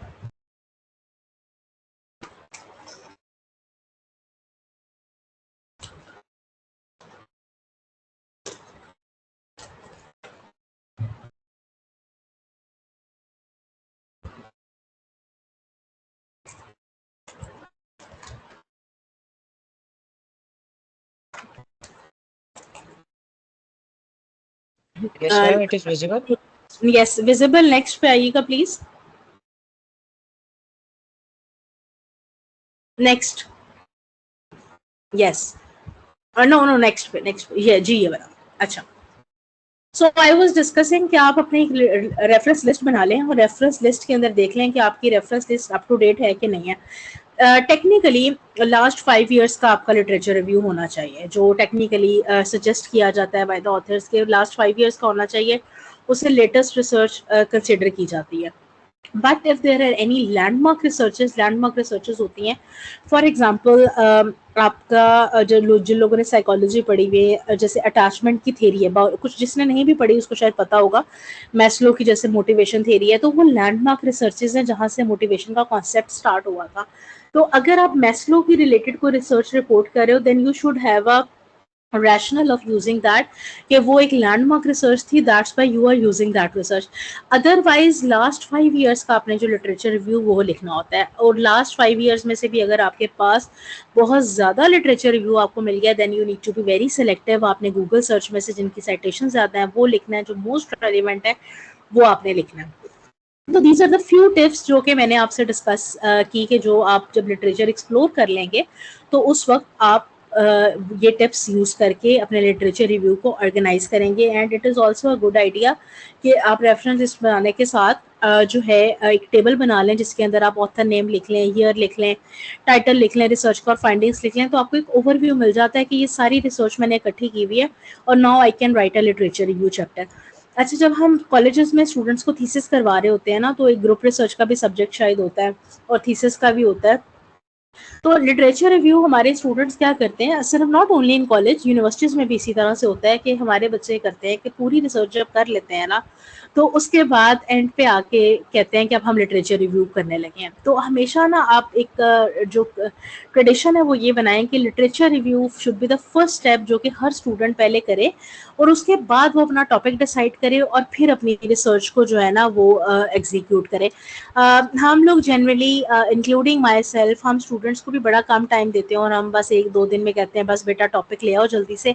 उसके पीछे कोई बच्चे ने लिटरेचर रिव्यू नहीं पढ़ा होता, और जब एट दी एंड वो आता है रिजल्ट्स के सेक्शन के ऊपर, तो वहाँ पे वो आके कहता है कि मेरी तो फाइंडिंग्स ही ऑपोजिट आ रही हैं, या इस तरह तो होना ही नहीं था, क्योंकि उसने लिटरेचर ही नहीं पढ़ा होता।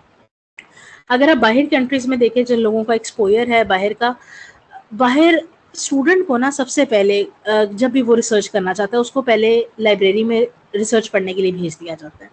ये पहले थॉरो रिव्यू ऑफ लिटरेचर करें और उसके बाद यू विल डिसाइड के आपने क्या टॉपिक फाइनल करना है। तो हमारे यहाँ हम पहले टॉपिक डिसाइड कर लेते हैं, लिटरेचर बाद में पढ़ते हैं, तो इस वजह से हमारी रिसर्च में गैप्स बहुत ज़्यादा रह जाते हैं। एंड कंसिडरिंग कि हमारे बड़े रिसोर्सेज की भी लिमिटेशंस हैं, बहुत चीज़ें हैं, बट स्टिल जो मैं ये कहूँगी कि मैं इस चीज़ पे बिलीव करती हूँ कि अगर हम सिर्फ कंप्लेनिंग एंड पे रहेंगे ना कि हमारे पास रिसोर्सेज नहीं है, मैं जो मोस्टली सुनती हूँ ना वाइवास के अंदर और जनरली भी, तो हम अगर कंप्लेनिंग एंड पे रहेंगे ना तो we can never be successful. तो एक फर्स्ट स्टेप हमने ज़रूर लेना है कि एटलीस्ट जो हमारे पास है, अभी जितनी मैंने आपको बहुत सारी फ्री बताई हैं उसमें मैं इंशाल्लाह प्रेजेंटेशन में लिंक्स भी आपको डाल के भेज दूंगी। आप please do share with your student, ask them to read that free material जो आपके पास अभी ऑनलाइन अवेलेबल है, प्लीज़ उसको तो पढ़ें, और उसको पढ़कर उसकी बेसिस के ऊपर लिटरेचर रिव्यू लिखें, तो I am sure it will make some difference at least. This is what I just shared with you. मेरा जो लिमिटेड नॉलेज था वो मैंने आपके साथ कुछ ये लेटेस्ट ऑनलाइन रिसोर्सेज शेयर किए हैं। आई वुड लाइक कि आप भी शेयर करें अगर आपने किसी और तरीके से resources by living in the limited resources in college आपने कोई और तरीक़ेकार यूज़ किया है जो कि आपके लिए हेल्पफुल रहा, वो प्लीज़ आप ज़रूर शेयर करें। I am really sorry for the interruptions और वो जो डिस्ट्रप्शंस हुई हैं दरमियान में। मुझे नहीं पता कि वो क्या इशू था कि आपकी प्रेजेंटेशन नहीं कभी विजिबल हो रही, कभी कोई problem, but I am sure कि आपने कुछ ना कुछ ज़रूर इससे learn किया होगा। And I want you to ask some questions if you have, or if you want to share some feedback or any problem while writing the literature review, or while your student what kind of problems your student bring to you when you ask them to write the literature review. I would like now to आप share करें, because आप जब आप share करते हैं तो actually it is easy for us to communicate to the next person, like अगर Punjab university में या कहीं पर भी बात होती है किसी फोरम के ऊपर, तो एटलीस्ट इस चीज़ को कम्युनिकेट किया जाए कि जो हमारे कॉलेजेस में लोग बैठे हुए हैं उनको किस तरह की प्रॉब्लम्स आ रही हैं। हम इतना कुछ फ्री कह तो रहे हैं कि हमारे पास अवेलेबल है, are they able to access all that free material, क्या प्रॉब्लम्स हैं, फिर जो हमारे टीचर्स पढ़ा रहे हैं लिटरेचर रिव्यू क्या वो खुद फेमिलियर हैं लिटरेचर रिव्यू से। पहले तो सबसे पहले मैं ये कहूँगी कि आपको ये इम्पोर्टेंट है कि टीचर अपने आप को जो है ना ट्रेन करे इस चीज़ के ऊपर कि उसने लिटरेचर रिव्यू कैसे लिखना है। Teacher training is very important. हम खुद ट्रेन करें और फिर हम स्टूडेंट को उस लेवल के ऊपर ट्रेन करें। मैं अक्सर टीचर से ना सुनती हूँ, वो कहते हैं कि हमें तो कोई फ़ायदा नहीं है पब्लिकेशन करने का, कोई इस चीज़ का हमें रिवॉर्ड नहीं मिलता। तो मैं आपको एक बात बताऊँ अपने बहुत छोटे से एक्सपीरियंस से, आप मेरे से बहुत सीनियर लोग हैं सब, लेकिन मैं अपने एक्सपीरियंस से बताऊँ कि आप चाहे कॉलेज के टीचर हैं, आप चाहे यूनिवर्सिटी के टीचर हैं, वेदर यू आर पीएचडी और you are not PhD, without research you can not succeed. अभी जो अभी कंडीशंस है ना उसमें you can not succeed without research. तो जितनी आप अपनी रिसर्च इंप्रूव करेंगे उतनी आपकी प्रोफाइल स्ट्रांग होती जाएगी और उतनी आपकी प्रमोशन के जो चांसेस हैं वो बढ़ेंगे। So now house is open for the question answer sessions. Whatever the questions you have, please ask. Thank you very much. You can also write your questions in the chat box. I'll answer. Thank you very much madam Musarrat, and आपका मुझे नाम नहीं पता जिन्होंने भी लिखा है। Thank you very much for really informative lecture. आपका I can see some number but there is no other name. Thank you very much Musarrat Jabeen, thank you Hamida Fatima.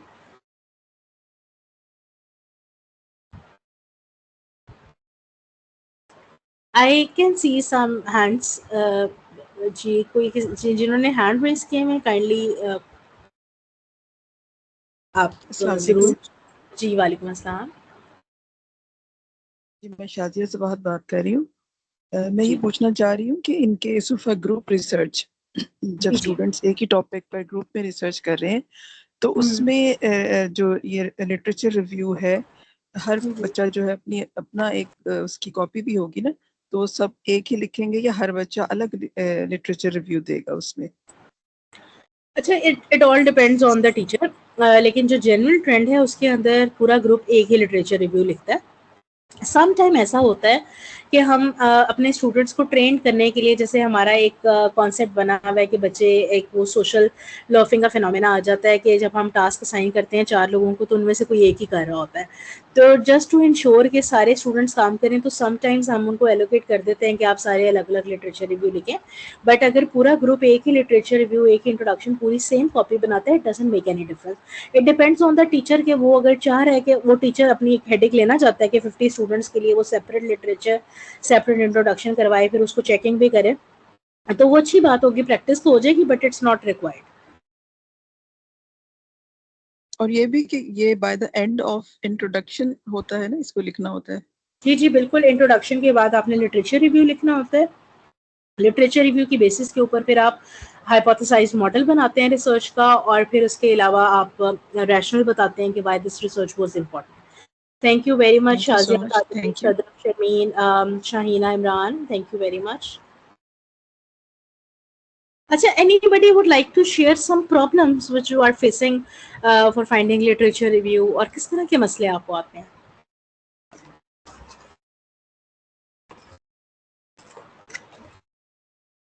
जी, कुछ हैंड रेस हुए मुझे नज़र आ रहे हैं। हामिदा और हुमेरा हाथ रेस किए हुए हैं उन्होंने। माइक आपका अनम्यूट है मेरा ख्याल, हुमेरा। जी, हेलो, अस्सलाम वालेकुम मैम। जी वालेकुम अस्सलाम। हमदा फातिमा बात कर रही हूँ मैम, मैं खानेवाल गवर्नमेंट ग्रेजुएट कॉलेज से।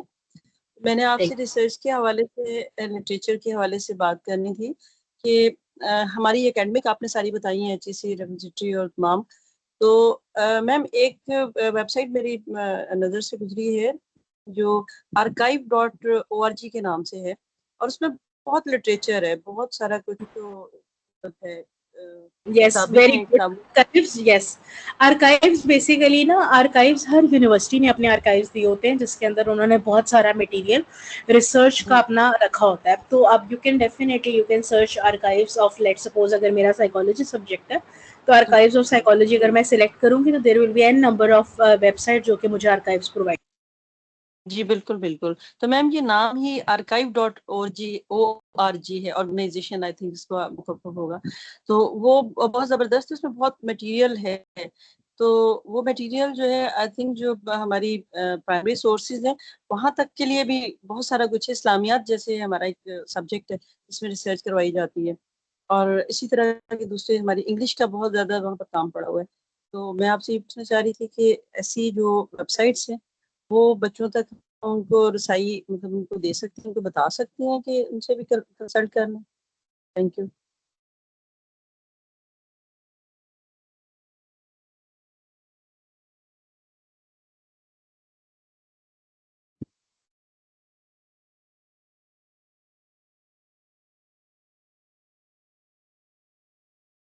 Sorry, my mic was muted. अच्छा, मैं आपके साथ शेयर कर रही थी कि जो आर्काइव्स हैं दे आर वेरी इंपॉर्टेंट, और हमारे जो स्टूडेंट्स हैं they are very talented, but most of the time उनको पता ही नहीं होता कि ऐसी कोई वेबसाइट्स एग्जिस्ट करती हैं।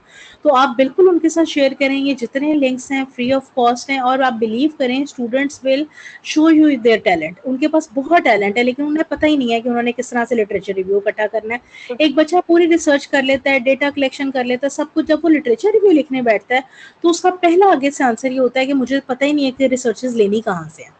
जी जी तो बिल्कुल अगर ऐसे ही है। अब थोड़ा सा भी स्टूडेंट्स को हमें, अभी जैसे मैंने आपके साथ शेयर किया ना, HEC डिजिटल लाइब्रेरी पे रिसोर्सेज फ्री हैं, लेट सपोज रिसर्च गेट पे बहुत फ्री है, तो आप इतना सा भी शेयर कर दें अगर स्टूडेंट्स के साथ, तो स्टूडेंट्स आजकल दे आर टेक्नोलॉजिकली जो है हमारे से ज़्यादा एडवांस हैं, तो उनके लिए ये चीज़ें ढूंढना बहुत आसान है। वो आप उनको एक साइट बताएंगे ना, वो 4 और ढूंढ के आपको बताएंगे। जी जी बिल्कुल बिल्कुल, बहुत शुक्रिया मैम, बहुत शुक्रिया। Thank you very much. Thank you Ahmad Abbas, Abdul Rahman. बिल्कुल, आपको अगर गूगल पे पेपर मिलता है आप बिल्कुल ऐड कर सकते हैं। अगर देखें कोई पेपर जर्नल में पब्लिश हुआ है ऑथर्स हैं उसके अंदर आप बिल्कुल कर सकते हैं. You can not give citations of the blogs and वो इतना ज़्यादा इनकरेज नहीं किया जाता, लेकिन आर्टिकल जितने भी जर्नल्स में पब्लिश हुए हैं you can always give the citation.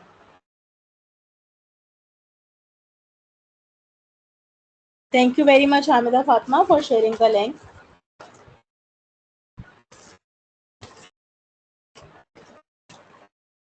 So, do we have any other question?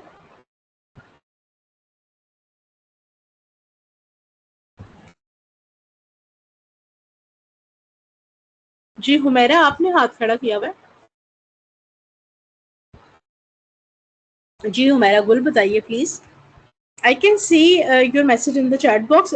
अगर आप chat में लिख दें, if it is difficult to unmute the mic or if there is any problem.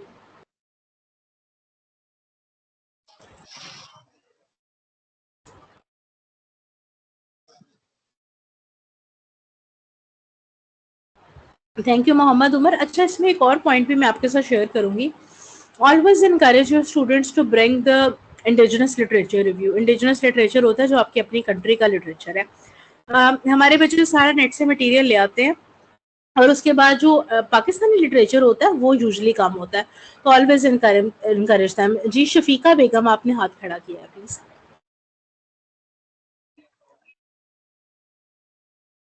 I can see few hands. Doctor शेर मोहम्मद, शफीका बेगम, kindly आप unmute कर दें इनको.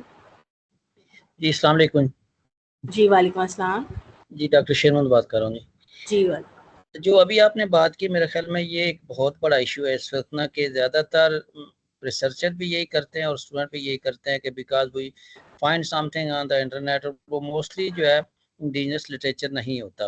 और लिटरेचर जो भी आप थीसिस के अंदर पढ़ लें, आप उनके जर्नल्स के अंदर जो आर्टिकल पब्लिश उनके अंदर पढ़ रहे हैं, you will feel this part missing. और जब तक आप इंडिजिनस लिटरेचर जो है उसको तलाश नहीं करते, उसके अंदर से चीज़ों को स्टडी नहीं करते, तो आपका जो रिसर्च गैप है वो भी शायद आप नहीं ले पाते. I think there were some voices behind someone. Doctor शेर को प्लीज कर दीजिए अनम्यूट ताकि वो अपनी बात कंप्लीट कर सकें. Dear participants, during questions kindly आप आउटसाइड साउंड जो है उसको क्लोज कर दिया करें. Thank you. जी अस्सलाम वालेकुम. जी डॉक्टर शेर, मैं ये गुजारिश कर रहा था कि मोस्टली जो देखा है, मतलब कि अपने स्टूडेंट्स को भी और उसके बाद खुद जब रिसर्च किया तब भी अपने कोलीग के थीसिस या research paper specially publish in Pakistan देखा है, तो उसमें ये चीज़ बहुत ज़्यादा मिसिंग होती है कि हम फॉरेन ऑथर के 5, 7, 10 आर्टिकल हम मेंशन करते हैं, बुक्स मेंशन करते हैं, whether they have any relevance with our research और नॉट. हमारा ज़हन में जो इस वक्त एक माइंडसेट बन चुका है ना, वो ये है कि हमने बस 5-10 कुछ लोगों के ना नाम ऐड करके उनकी रिसर्च को मेंशन करना है. तो ये जो इंडिजिनस नॉलेज वाली है, ये बहुत ज़रूरी है कि हम उससे रेलेवेंट अपने उस कंट्रीज के मेट भी है, वो are talking about a case study हमारी है या हमारा कोई स्पेसिफिक इशू है, उसके हवाले से जो के अंदर रिसर्च है मोस्टली वो मिस देखी गई है. और मैं अपने स्टूडेंट को, मैं एग्री करता हूँ टोटली आपसे कि स्टूडेंट को भी ये चीज़ रियलाइज़ करवानी है कि जो रिसर्च हमारी अपनी है उसको आप लाजमी पढ़ें, उसके अंदर से अपने जो है चीज़ों को लें और उसके बाद फ्यूचर में आप जो कुछ करना चाहते हैं वो करें. लेकिन एक और जो चीज़ पहले आपने मेंशन कर थी वो भी बड़ी ज़रूरी है. हमारे यहाँ होता क्या है कि लिटरेचर रिव्यू फोकस आप करते हैं, जो आपने वेस्ट की बात की है कि वहाँ पे पहले चीज़ों को पढ़ा जाता है, फिर हम आते हैं टॉपिक की तरफ. हमारे यहाँ ये होता है कि आपसे मिला, मुझसे मिला, मैं आपसे मिला, जी कोई टॉपिक बता दे, जी मैंने इस पर रिसर्च करनी है. तो टॉपिक भी पहले ही डिसाइड होता है, फिर उसके बारे में ज़हन के अंदर प्री प्लान होता है कि 4, 5, 10 इसी से रेलेवेंट कुछ चीज़ें लेनी है, उनकी 2-2 लाइनें लिखनी है, उसके बाद रिसर्च को कंप्लीट करना है. तो फोकस स्टूडेंट के अंदर भी ये करना चाहिए. First they must learn, they must read literature review और तब डिसाइड करें कि उसके अंदर किस चीज़ पे, जिसको लिटरेचर आप रिसर्च गैप कह रहे हैं, उसके ऊपर फोकस करना है. तो then it will be a fruitful research activity rather than it will be just wasted of time and money. Thank you very much.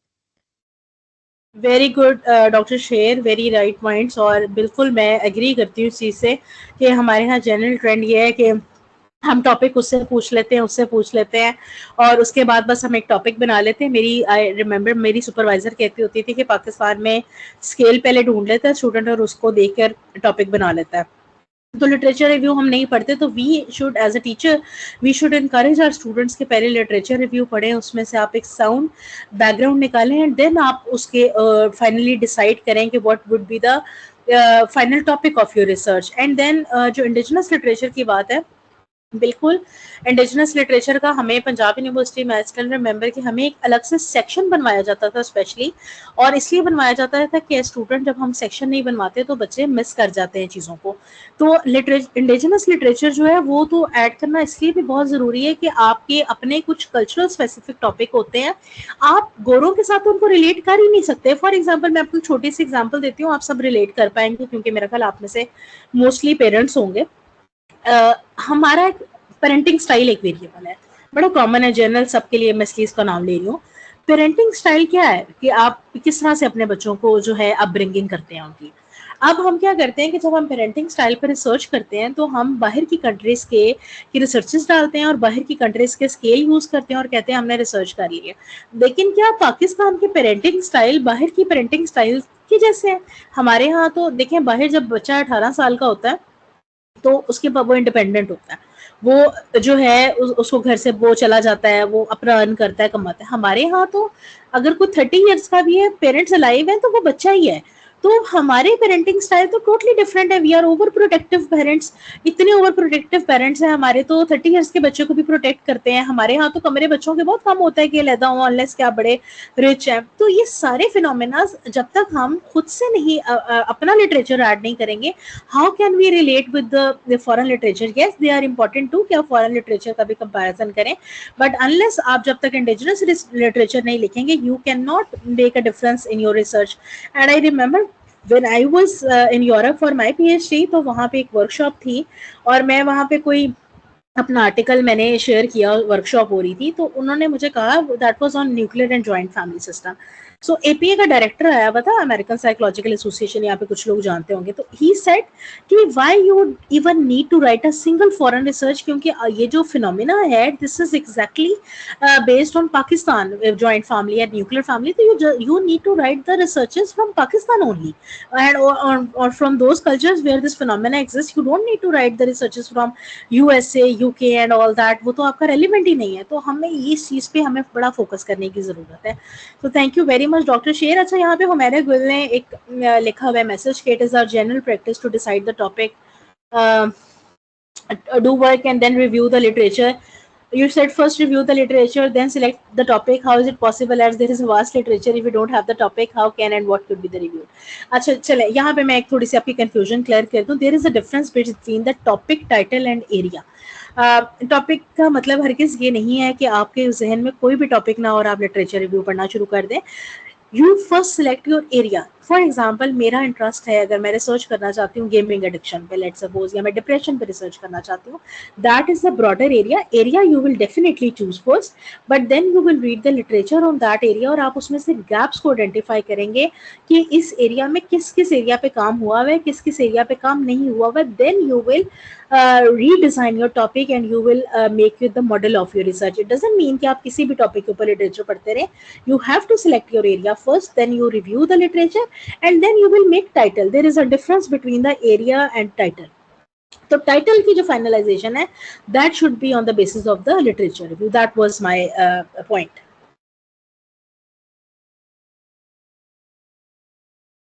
Humaira,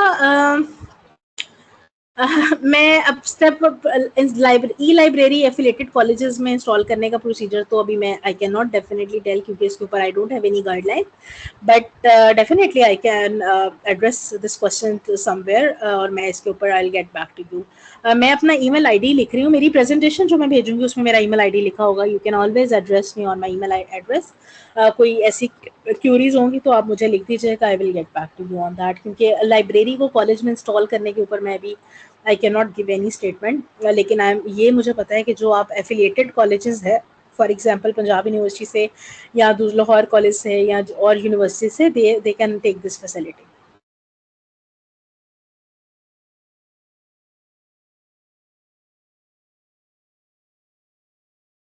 Thank you very much, Mohammed Arshad, Humaira. Thank you very much, Dr. Asmat. Thank you very much.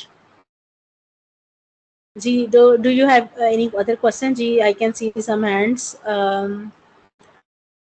अच्छा जी, तो Altaf Hussain Qamar, Saifullah, Hamida Fatima, please आप पूछें. Mohammad Arshad Baig, thank you very much. अस्सलाम वालेकुम madam. Thank you very much. जी वालेकुम अस्सलाम. Saifullah Rana, government graduate college Bhavnagar से. मैडम मेरा एक छोटा सा सवाल है बिल्कुल कि जी जी. रिसर्च में एक आप 3 आंसर हमारे यहाँ नज़र आ रहे हैं, मजबूरी, लालच या शौक. लोग रिसर्च कर रहे हैं, उनको स्टूडेंट्स को कहा जा रहा है कि आपको एमफिल की, पीएचडी की डिग्रीज मिलेंगी, आपकी तनख्वाह में इजाफा हो जाएगा या आपको जॉब अच्छी मिल जाएंगी. अभी हमें फॉर्मेट देखना पड़ता है और उसके बाद उसका पूरी बच्चे को हम ऑब्जर्व कर रहे होते हैं. अभी हमें पता होना चाहिए कि इसमें रिसर्च जो है उसका शौक मौजूद है और ये खुद इंटरेस्टेड है और करना चाह रहा है, और एक तरफ हम उस पर ठोंस देते हैं कि जी आपको तो करनी है. तो मुझे थोड़ी सी प्लीज में गाइड कर दीजिए कि हमारे पाकिस्तान में तो ऐसा ही चल रहा है कि रिसर्च जो है वो इसीलिए थोड़ी सी नाकामी की तरफ जा रही है. Thank you very much Saif. आप बिल्कुल, I totally agree with you.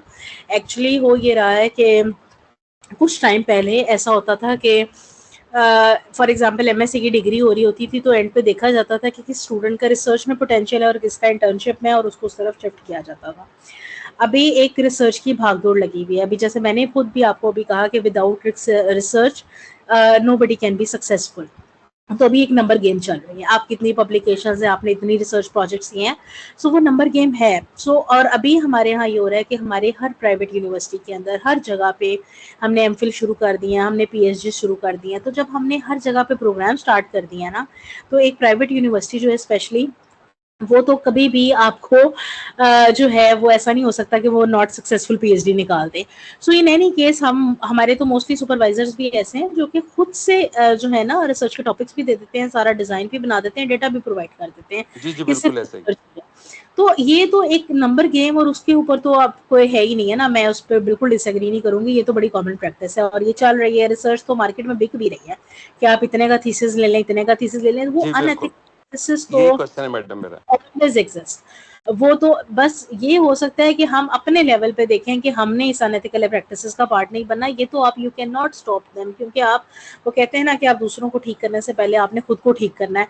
तो मैं अपने लिए ये चीज़ सोचती हूँ कि अगर मैं पर्सनल, फॉर एग्जांपल मेरी अपनी पीएचडी पंजाब यूनिवर्सिटी से और मेरी supervisor she was very much concerned about the ethics and all that. तो मैंने इसके लिए क्या स्टेप लिया है कि मैं अपने स्टूडेंट्स के लेवल पे ये चीज़ इंश्योर करती हूँ कि मेरा कोई स्टूडेंट किसी भी किस्म की अनएथिकल एक्टिविटी का पार्ट ना बने, किसी भी किस्म मैडम बिल्कुल यही ना करे, कहीं पर वो डेटा कलेक्शन कॉम्प्रोमाइज ना हो. मेरा कोई स्टूडेंट अगर मुझे कहता है ना कि मैडम फलां जगह सिफारिश करते मेरा डेटा कलेक्ट करा दे, तो आई सिंपली रिफ्यूज दैम.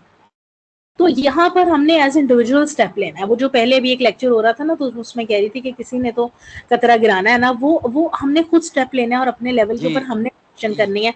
बहुत हम शुक्रिया मैडम, यही आंसर मैं चाह रहा था आपसे और ये हाँ, मैं बहुत मुतमईन हूँ बिल्कुल. आपकी इस बात से. जितने टीचर्स बैठे हैं ना इस मीटिंग में 100+ टीचर्स है, तो I would request all of them कि अगर हम ये 165 जो टीचर्स है ना, ये अपने स्टूडेंट्स को ये एथिक्स और ये चीजें उनके अंदर इनकलकेट कर देती हैं और अपने अंदर कर लेती हैं, तो यहीं से चेंज स्टार्ट हो जाता है. तो आपने वो चेंज खुद लाना है और फिर आपके इर्द गिर्द वो एक ये भी फिनोमेना है ना कि जिस सारे कर रहे हैं हम भी कर लें. तो मैं इस चीज के ऊपर डिसएग्री करती हूँ. मैं कहती हूँ सारे जो भी कर रहे हैं, लेकिन आपने वही करना है जो सही है. अस्सलाम वालेकुम मैम, मैं अल्ताफ हुसैन कमर बोल रहा हूँ मुल्तान से. और मेरे साथ है I am suffering from complete blindness. Indigenous research के हवाले, लिटरेचर रिव्यू के हवाले से बात हो रही थी. तो फॉर मेरा एरिया लिंग्विस्टिक्स है, तो जो लेटेस्ट ट्रेंड्स हैं लिंग्विस्टिक्स में, तो बाज़ औक़ात उन पे बिल्कुल भी इंडिजिनस रिसर्च हमें नहीं मिलती. जब हमें अपने मुल्क से उस एरिया में पहले किसी ने काम नहीं किया, तो फिर उस वक्त इंडिजिनस रिसर्च के बारे में हम क्या लिखेंगे? अच्छा, वेरी पर्टिनेंट क्वेश्चन. अच्छा, सम टाइम ऐसा होता है कि हमारे कुछ एरियाज जो होते हैं वो बिल्कुल न्यू होते हैं और हमें उसके ऊपर रिसर्च नहीं मिल रही होती, बट रेलिवेंट लिटरेचर का मतलब ये होता है कि आप उससे रेलिवेंट पे काम करें. फॉर एग्जांपल जब कोविड आया, कोविड पहले तो नहीं आया हुआ था ना, तो कोविड के ऊपर हमें रिसर्चेज नहीं मिलती थी, बट हमें वायरल इन्फेक्शंस पे तो रिसर्चेज मिलती थी ना. तो फिर हम रेलिवेंट लिटरेचर को ऐड करते हैं. जब हमारे पास बिल्कुल भी अवेलेबल नहीं होता ना न्यू डेटा, तो हम रेलिवेंट रिसर्चेज को कोट करते हैं. Thank you ma'am. वेलकम. बिल्कुल, I totally agree that we need to develop research culture, और वो हमारे पाकिस्तान में शायद we are hoping for the best कि जरूर होगा कभी. कभी। अस्सलाम वालेकुम मैम। जी वालेकुम अस्सलाम। मैं हामदा फातिमा बात कर रही हूँ। एक और आपसे करना था शेयर मामला कि मैम रिसर्च के हवाले से ना हमारा बीएस प्रोग्राम जो है इसका मेरा ज़ाती ख्याल है कि बुनियादी मकसद जो है वो रिसर्च ओरिएंटेड स्टूडेंट्स हमने लेने हैं। तो यहाँ पर थोड़ा-सा यहाँ पर प्रॉब्लम ये हो रहा है कि बच्चे को इब्तिदा से ही अगर रिसर्च पे लगाया जाएगा, तो वो रिसर्च की तरफ आएगा। अब यहाँ पर हमारे सिलेबस जब दिया जाता है, तो हमारे अपने ही मोहतरम कुछ ऐसे हमारे मतलब हैं उस्ताद, जिन्होंने किताबें जो हैं वो पब्लिश कर दी हैं। तो बच्चा जो है वो किताबों के गिर्द ही घूम रहा है, उसको खुद तो कोई भी आर्टिकल, कोई कुछ भी लेने के लिए वो तैयार ही नहीं है इस बात के कि जनाब हमें ये बुक मिल गई है, बस हमने इसी में से ही देखना है। ठीक है, वो उसमें से देख लें, हेल्पिंग बुक होगी वो देख लें, मगर उनको थोड़ा-सा तो हम सबको मिलके इस बात की तरफ लाना है कि वो रिसर्च की तरफ आएँ। उसके लिए क्या तरीकाकार जो है वो सारे मिलकर जो है वो जॉइंट एक कोशिश करें। Thank you. अच्छा सॉरी हामिदा, मैं थोड़ा-सा आपके क्वेश्चन को कंफ्यूज कर रही हूँ। एक तो हमदा से रिलेटेड ही क्वेश्चन है मैडम हमदा से। जी, जी प्लीज़। तो क्वेश्चन देने पर आप इकट्ठा जवाब ही दे दीजिएगा। जी, जी प्लीज़। मैडम मैं खालिद मसूद बात कर रहा हूँ गवर्नमेंट ग्रेजुएट कॉलेज मियांवाली से। बात हो रही थी बीएस के प्रोग्राम्स के हवाले से कि हम बच्चों से को रिसर्च ओरिएंटेड तरीके से नहीं लेके जा रहे और कुछ लोगों ने बुक्स लिख ली हैं और उन्हीं की बुक्स को बच्चे आर्टिकल्स को तैयार करते हैं और सो एग्जाम पास करते हैं वगैरह। तो मैडम यहाँ पे मसला ये है कि जैसे मैं मियांवाली में बैठे हैं, अब हमारा जो बीएस का प्रोग्राम है वो एफिलिएटेड है यूनिवर्सिटी ऑफ सरगोदा के साथ। इवन दैट मैडम हम तो वही टॉपिक पढ़ाते हैं, हम ये देखते हैं कि जो पेपर मैं पढ़ा रहा हूँ, उस पेपर के वो टॉपिक मैं पढ़ाता हूँ जो पेपर के टॉपिक यूनिवर्सिटी ऑफ सरगोदा में जो टीचर पढ़ा रहा होता है, क्योंकि मेजर पेपर सेटर वही होता है। तो यहाँ तो सारी रिसर्च का जो कॉन्सेप्ट है वो तो खत्म हो जाता है। यहाँ पे तो हम फिर बिल्कुल एक ब्लाइंड फॉलोअर्स बन जाते हैं कि जी जो यूनिवर्सिटी का टीचर पढ़ा रहा है, कॉलेज की टीचर ने भी वही टॉपिक, वही चीज़ उस स्टाइल के अंदर, उतने कंटेंट के अंदर उसमें पढ़ानी है। तो मैम मतलब वो जो रिसर्च की हमने ओरिएंटेशन डेवलप करनी है बच्चों के अंदर और उनको इस तरह मोटिवेट करना है, वो हम कैसे करें? और दूसरी बात, आखिरी बात कि रिसर्च का अगर कोई कॉन्सेप्ट है भी सही बीएस लेवल पे तो वो लास्ट सेमेस्टर्स के अंदर एक ऑप्शन के तौर पे रख दिया जाता है या कि आप स्पेशल पेपर पढ़ें या रिसर्च की तरफ आएँ। तो क्या ये ज़रूरी नहीं है कि हम इस चीज़ से किसी तरह बाहर निकल सकें कि हम बच्चों को टॉपिक्स के बारे में बिल्कुल फ्री कर दें कि आप जहाँ से भी आपको डाटा मिलता है, आप कलेक्ट करें और उसके ऊपर आप प्रिपरेशन करें और पेपर के अंदर आप वही चीज़ लेके आएँ। लेकिन फिर दूसरी तरफ वो पेपर तो उसी टीचर ने, यूनिवर्सिटी की टीचर ने चेक करना है जिसने पेपर बनाया होगा। तो फिर वहाँ पे मसला बन जाएगा कि वो कंटेंट उसकी टीचिंग उस टीचर के कंटेंट से तो मैच नहीं करेगा। तो फिर बच्चा तो ज़ाहिर है डिसहार्ट ही होगा। सो प्लीज़ इस पे थोड़ा-सा कमेंट्स कर दीजिएगा। Sorry for taking long time. Thank you very much, this is a very relevant question. अच्छा, उसमें मेरी जो अंडरस्टैंडिंग है, क्योंकि मैं खुद पंजाब यूनिवर्सिटी से बहुत अरसे से। जी, जी मेरी आवाज़ आ रही है आपको? जी, जी, हेलो। जी, आवाज़ आ रही है? जी, जी, मैं प्रोफेसर डॉक्टर यासीन बहावलपुर से बोल रहा हूँ। सर मैं ज़रा उनका आंसर दे दूँ पहले, then I listen to you. जी, जी। अच्छा, मैं आपसे बात कर रही थी कि जहाँ तक मेरी इन्फॉर्मेशन में है, जैसे मैं खुद भी पंजाब यूनिवर्सिटी से काफ़ी हद तक मेरे लिंक्स हैं और वो सारी चीज़ें, तो एज़ पर माय अंडरस्टैंडिंग जितना भी सिलेबस कॉलेजेस में पढ़ाया जाता है वो सारा वो पढ़ाया जाता है जो कि यूनिवर्सिटी में पढ़ाया जाता है, और यूनिवर्सिटी में जो सिलेबस पढ़ाया जाता है वो एज़ पर एचईसी रूल्स पढ़ाया जाता है। कोई भी यूनिवर्सिटी ऐसा नहीं कर सकती कि वो एचईसी के सिलेबस से डिविएट करके यूनिवर्सिटी में पढ़ा रही हो। तो आई डोंट नो कि अगर वहाँ पे कोई ऐसी डिस्क्रिपेंसी है तो वो क्यों है, क्योंकि जैसे पंजाब यूनिवर्सिटी में जो सिलेबस वहाँ का एमएससी का बच्चा पढ़ रहा है, कॉलेजेस में भी एग्जैक्टली वही सिलेबस पढ़ाया जा रहा है, क्योंकि पंजाब यूनिवर्सिटी फॉलो कर रही है एचईसी को और कॉलेजेस भी एचईसी को ही फॉलो कर रहे हैं, तो their outlines are same.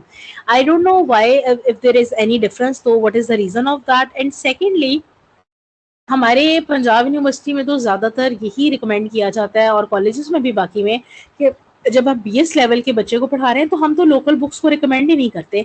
For example अगर रिसर्च का सब्जेक्ट पढ़ाया जाता है बीएस 5 में जाके कहीं, तो उसके लिए तो हम शॉगनेसी की एक बुक है जो कि वर्ल्ड वाइड एक्सेप्टेबल है और हम सारी यूनिवर्सिटी में, कॉलेजेस में हर जगह पढ़ाते हैं। मैं भी जब वाइवास वगैरह भी लेने जाती हूँ तो वहाँ पे शॉगनेसी की बुक पढ़ाई होती है सबने। तो जो सिलेबस है, जो बुक्स हैं, वो तो एज पर माय नॉलेज वो तो वही यूज़ की जानी चाहिए जो कि एचईसी की तरफ से रिकमेंडेड है। अगर कहीं पर एक वो मोनोपोली या कोई पॉलिटिक्स इस तरह की चल रही है कि जिसमें किसी एक ने कोई बुक लिख ली और वो उस पे इम्पोज की जा रही है, that is something very wrong, because at the university level you can not fix any book for any student और समवन। आपको एक एचईसी ने आउटलाइन दे दी है और उसके ऊपर आपने पढ़ना होता है। Yes, we do give the recommended books, but उसका हरगिज ये मतलब नहीं है कि आप जो है उसमें एक बैन लगा दें कि नेक्स्ट पर्सन जो है इससे डिविएट नहीं कर सकता। पहले तो ये है कि वो एक ही सिलेबस है, वही सबने पढ़ाना है। सेकेंडली, जहाँ तक बात आ जाती है के पेपर की, तो पेपर का भी अगेन ये कि जो एचईसी की आउटलाइन है उसके अकॉर्डिंग जो यूनिवर्सिटी पढ़ाती है उसी में से पेपर देना होता है। I myself is involved in this examination system. मैं खुद बहुत सारे पेपर बनाती हूँ, तो मैं तो उन गाइडलाइंस को ही फॉलो करती हूँ जो एचईसी ने दी होती है। तो I don't know if there is some discrepancy in this के कॉलेजेस में कोई और बुक्स पढ़ाई जा रही हैं जो कि यूनिवर्सिटी की तरफ से रिकमेंडेड है। तो I don't no, really don't know about this, because मेरे जो पंजाब यूनिवर्सिटी का मेरा एक्सपोजर है उसके अकॉर्डिंग तो ऐसा कुछ नहीं होता। जो एक नॉर्मल, फॉर एग्जांपल अगर शॉगनेसी की बुक रिसर्च के लिए है तो वो वही पढ़ाई जा रही है कॉलेजेस के अंदर भी। तो I am sorry if you have some different kind of experience. तो और बाकी ये है कि जो लास्ट में रिसर्च आपने करवानी होती है, अगेन उसके सिर्फ टॉपिक्स आपकी यूनिवर्सिटी जिससे आप एफिलिएटेड होते हैं, सिर्फ टॉपिक्स उन्होंने फाइनल करने होते हैं आपके, बट वो आपको एक अप्रूवल दे देते हैं या कहीं उनको लगता है कि कुछ अनएथिकल है तो वो आपसे उसके ऊपर बात कर लेते हैं। बट इट डजंट मीन कि वो आपका पूरा टॉपिक चेंज कर दें या आपकी कोई अपनी मर्जी का टॉपिक्स दे दें, ऐसा तो नहीं होता। तो रिसर्च तो टोटली आपके अपने हाथ में है, वो आपने खुद करवानी होती है। उसकी वाइवास भी एक्सटर्नल आगे लेते हैं, it has no link with the university. तो वो रिसर्च मेरा ख्याल आपने ठीक करवाई है तो उसमें इशू नहीं होना चाहिए। बाकी you should address to the university of Sargodha या जो भी आपकी यूनिवर्सिटी है कि they can not implement any local book, और अगर उनके प्रोफेसर ने कोई बुक लिख दी है तो वही पढ़ानी है। एज पर एचईसी गाइडलाइंस आपने सिर्फ आउटलाइन को फॉलो करना है, that is your choice totally कि आप कौन सी बुक पढ़ाना चाहते हैं अपनी क्लास में। Thank you so much, ma'am. The time is final. Actually मैंने जरा कोई 5 मिनट्स लेट स्टार्ट किया, तो अगर कोई पूछना चाहता है एक आध क्वेश्चन और तो देखें। वो 5 मिनट जरा स्क्रीन शेयरिंग में भी हमारे चले गए थे ना, तो if anybody want It's all. Please आप पूछ लें। किसी ने यहाँ पे कोई पूछना चाह रहा था तो मैंने उनको, खालिद मसूद साहब ने हाथ खड़ा किया हुआ है, शायद यहाँ पे कोई और भी एक दो लोग हैं, तो please do ask. Sadia Hussain ji, वालेकुम अस्सलाम। अस्सलाम वालेकुम मैम। जी, ये दो चीजें मैं इसमें मतलब शेयर ही करना चाह रही हूँ। एक तो अभी ये कुछ दोस्त कह रहे थे बुक्स के बारे में, तो अनफॉर्चुनेटली हम अपनी भी तो फॉल्ट कहीं माने कि जो ही कोई कोर्स हम नया सेमेस्टर शुरू करते हैं, कोर्स इंट्रोड्यूस होता है, जैसे मेरा एक्सपीरियंस है, मैं क्लास में गई तो मेरे स्टूडेंट्स ने कहा कि टीचर आप बुक नहीं लाई क्लास में। तो मैंने बच्चों को कहा कि सेमेस्टर सिस्टम में there are just topics, there is no book, मैं आपको किसी बुक से नहीं पढ़ाऊंगी। तो बच्चे और हम टीचर पहले बच्चों को यूज टू कर देते हैं कि जो सबसे थर्ड क्लास बुक है, कॉपीराइट तो है ही नहीं पाकिस्तान में ना, जिसका दिल करता है वो मटेरियल उठाता है और अपने नाम से किताब छाप देता है। और we are playing with the brains and future of Pakistan, और इसमें हम में से कोई भी शर्मिंदा नहीं होता। दूसरी बात, अभी एक और भाई कह रहे थे कि लिंग्विस्टिक्स में रेलेवेंट रिसर्चेज नहीं मिलती, इंडिजिनस रिसर्चेज नहीं मिलती। तो हमने रिसर्च को किसी के साथ कोरिलेट थोड़ी करना है। रिसर्च का मतलब ही ये होता है कि what you are adding up. तो रेलेवेंट चीजें होना, मैंने खुद मेरी लिंग्विस्टिक्स पे रिसर्च थी और I did my MPhil 22 years back. तो रिसर्च को हम अब जो मेरे कुछ अब कलीग्स अब एमफिल कर रहे हैं वो स्टैग्नेंट टॉपिक्स उठाते हैं, comparative study of this writer with that. यानी आप एड अप क्या कर रहे हैं, आप क्या एकेडमिक नई थ्योरी ला रहे हैं, क्या चीज फाइंड आउट कर रहे हैं, क्या एड अप कर रहे हैं, स्टैग्नेंट चीजें। और सुपरवाइजर्स भी वही टॉपिक्स उठाते हैं जिसमें सिर्फ कंपैरिजन है, comparison and contrast of Charles Dickens with that writer. तो इसमें तो मेरा ख्याल है कि हम कुछ एड अप नहीं कर रहे। बस ये कमेंट ही थे, दो मैंने लोगों की बातें सुन के सोचा कि मुझे भी ये करना चाहिए कि बुक्स या टीचर्स जब तक खुद अपने आप को, हम क्वालिटी एश्योरेंस पे हमने 3-4 लेक्चर्स लिए हैं, पहले हम भी तो अपने आप को अपलिफ्ट करें ना। हम खुद लोकल बुक्स की तरफ जाते हैं और बच्चों को थ्रेशोल्ड लेवल इतना बॉटम लाइन का देते हैं कि बच्चा उससे ऊपर जाता ही नहीं। बच्चा स्पून फीडिंग का आदी हो गया है, बच्चा कोई चीज एक्सप्लोर ही नहीं करना चाहता। यहाँ पर हमारा बहुत सारा हाथ है इस चीज में। थैंक यू जी, thank you very much for sharing your point of view. But I think उन्होंने जो उनका पॉइंट है वो भी बहुत वैलिड है। It is really happening in the so many institutions. So students को जी, मैं डॉक्टर जावेद बात कर रहा हूँ मुल्तान से। जी, मैं थोड़ा सा इख्तलाफ करूंगा। हमारी बहन जो निदा जफर ने कहा कि हम लोग ऐसा कर रहे हैं, ऐसा नहीं है। उससे पहले भी जिस भाई ने बात की है वो बिल्कुल 100% सही है कि लोकल बुक्स अगर लिखी गई हैं, अगर यूनिवर्सिटी के टीचर ने लिखी हैं, वो ही एक्सटर्नल भी वही है, पेपर सेटर भी वही है। हम पढ़ाना भी चाहे नहीं पढ़ा सकते। ऐसा नहीं है कि हम काम नहीं करना चाह रहे। हम काम कर रहे हैं और करते भी रहेंगे इंशाल्लाह। हमारे बच्चों के रिजल्ट भी बहुत अच्छे आ रहे हैं क्योंकि हम पेपर सेटर भी नहीं होते यूनिवर्सिटी की। तो कॉलेज में तो हम सिर्फ पढ़ाते हैं। हालांकि सेमेस्टर में ऐसा होता है कि जो पेपर टीचर पढ़ा रहा है वो खुद ही फाइनल कंडक्ट करवाएगा, खुद ही पेपर तैयार करेगा, बनाएगा भी। लेकिन हमारे कॉलेज साइड के लिए हमें ये रिस्ट्रिक्शन है यूनिवर्सिटियों से कि आपने सिर्फ पढ़ाना है, पेपर हम बनाएंगे। तो इस वजह से भी बहुत सारे कॉलेजेस में बहुत सारे प्रोफेसर मजबूर होते हैं कि उन्हें पता है कि हमारे डिपार्टमेंट का फलां टीचर है, उसने पेपर बनाना है, उसकी बुक है, हमें लगवानी पड़ेगी।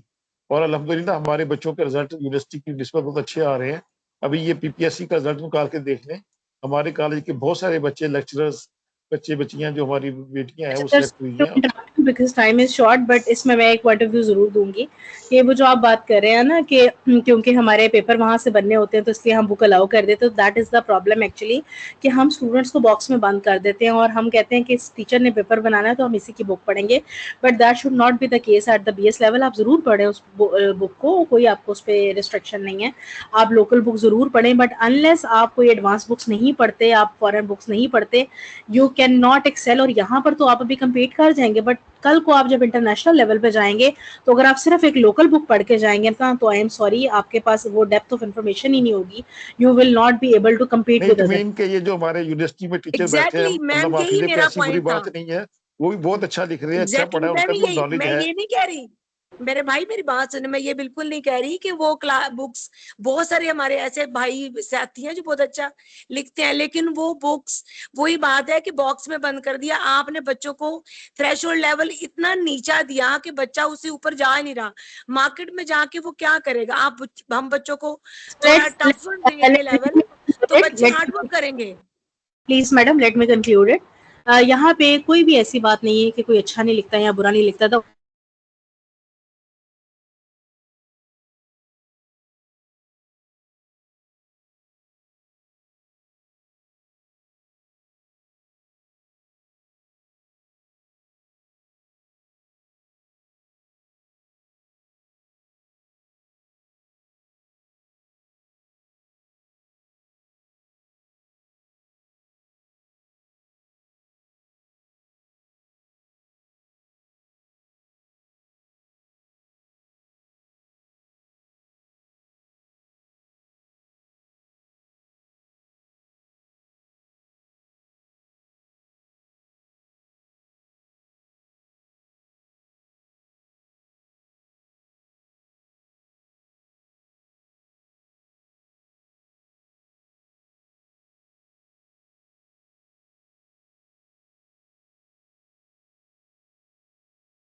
Hello hello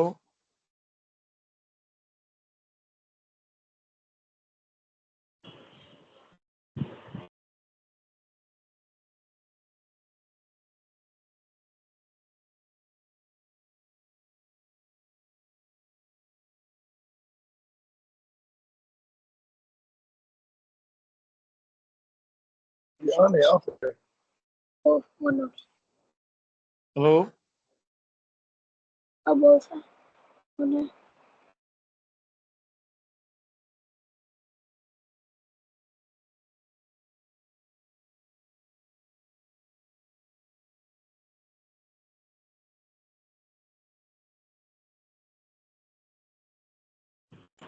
Please start next lecture.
जी अस्सलाम वालेकुम, मेरी आवाज आ रही है आपको?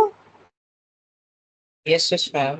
अच्छा जी, सॉरी इट वाज डिस्कनेक्टेड। अच्छा, मैं जस्ट वाइंड अप करूंगी जो बात हो रही थी उसमें मैं आपको जस्ट कंक्लूड कह के करूंगी कि कोई भी जो बुक है उसमें ऐसा नहीं है कि वो बुरी लिखी हुई है या कुछ ऐसा प्रॉब्लम नहीं है। The only thing I just wanted to convey is कि आप लोकल बुक जरूर पढ़ें, उसमें कोई प्रॉब्लम नहीं है, but please do not restrict your student to just read the local books, allow them to read the other international books, ताकि जब वो मार्केट में जाएं तो वो कम्पीट कर सकें, because they just don't have to compete at the university level, rather they have to compete at the international level. So it is always recommended to give them the idea of reading the diverse books. So please इसमें जो है ना मेरा ख्याल है कि there are different point of views. जो लोग खुद बुक्स लिखते हैं डेफिनेटली दे प्रेफर कि लोग उनको पढ़ें, बट आई वुड रिकमेंड कि सिर्फ उन बुक्स के ऊपर रिस्ट्रिक्ट ना करें। रादर मैं तो जब इंटरनेशनल बुक्स की भी बात करती हूँ तो मैं कहती हूँ कि आप एक बुक नहीं, आप 2-4 बुक्स पढ़ें ताकि आपके पास डिफरेंट पॉइंट ऑफ व्यूज आए एंड यू कैन जो है you can have diverse knowledge of different authors और उनकी competencies आपके पास हों। So with this I would wind up this lecture and मैं जो presentation भेजूँगी उसमें मेरा email address लिखा हुआ है, you can always write me your queries and thank you very much for patiently listening this and best wishes. Thank you. Thank you so much, ma'am. You are welcome.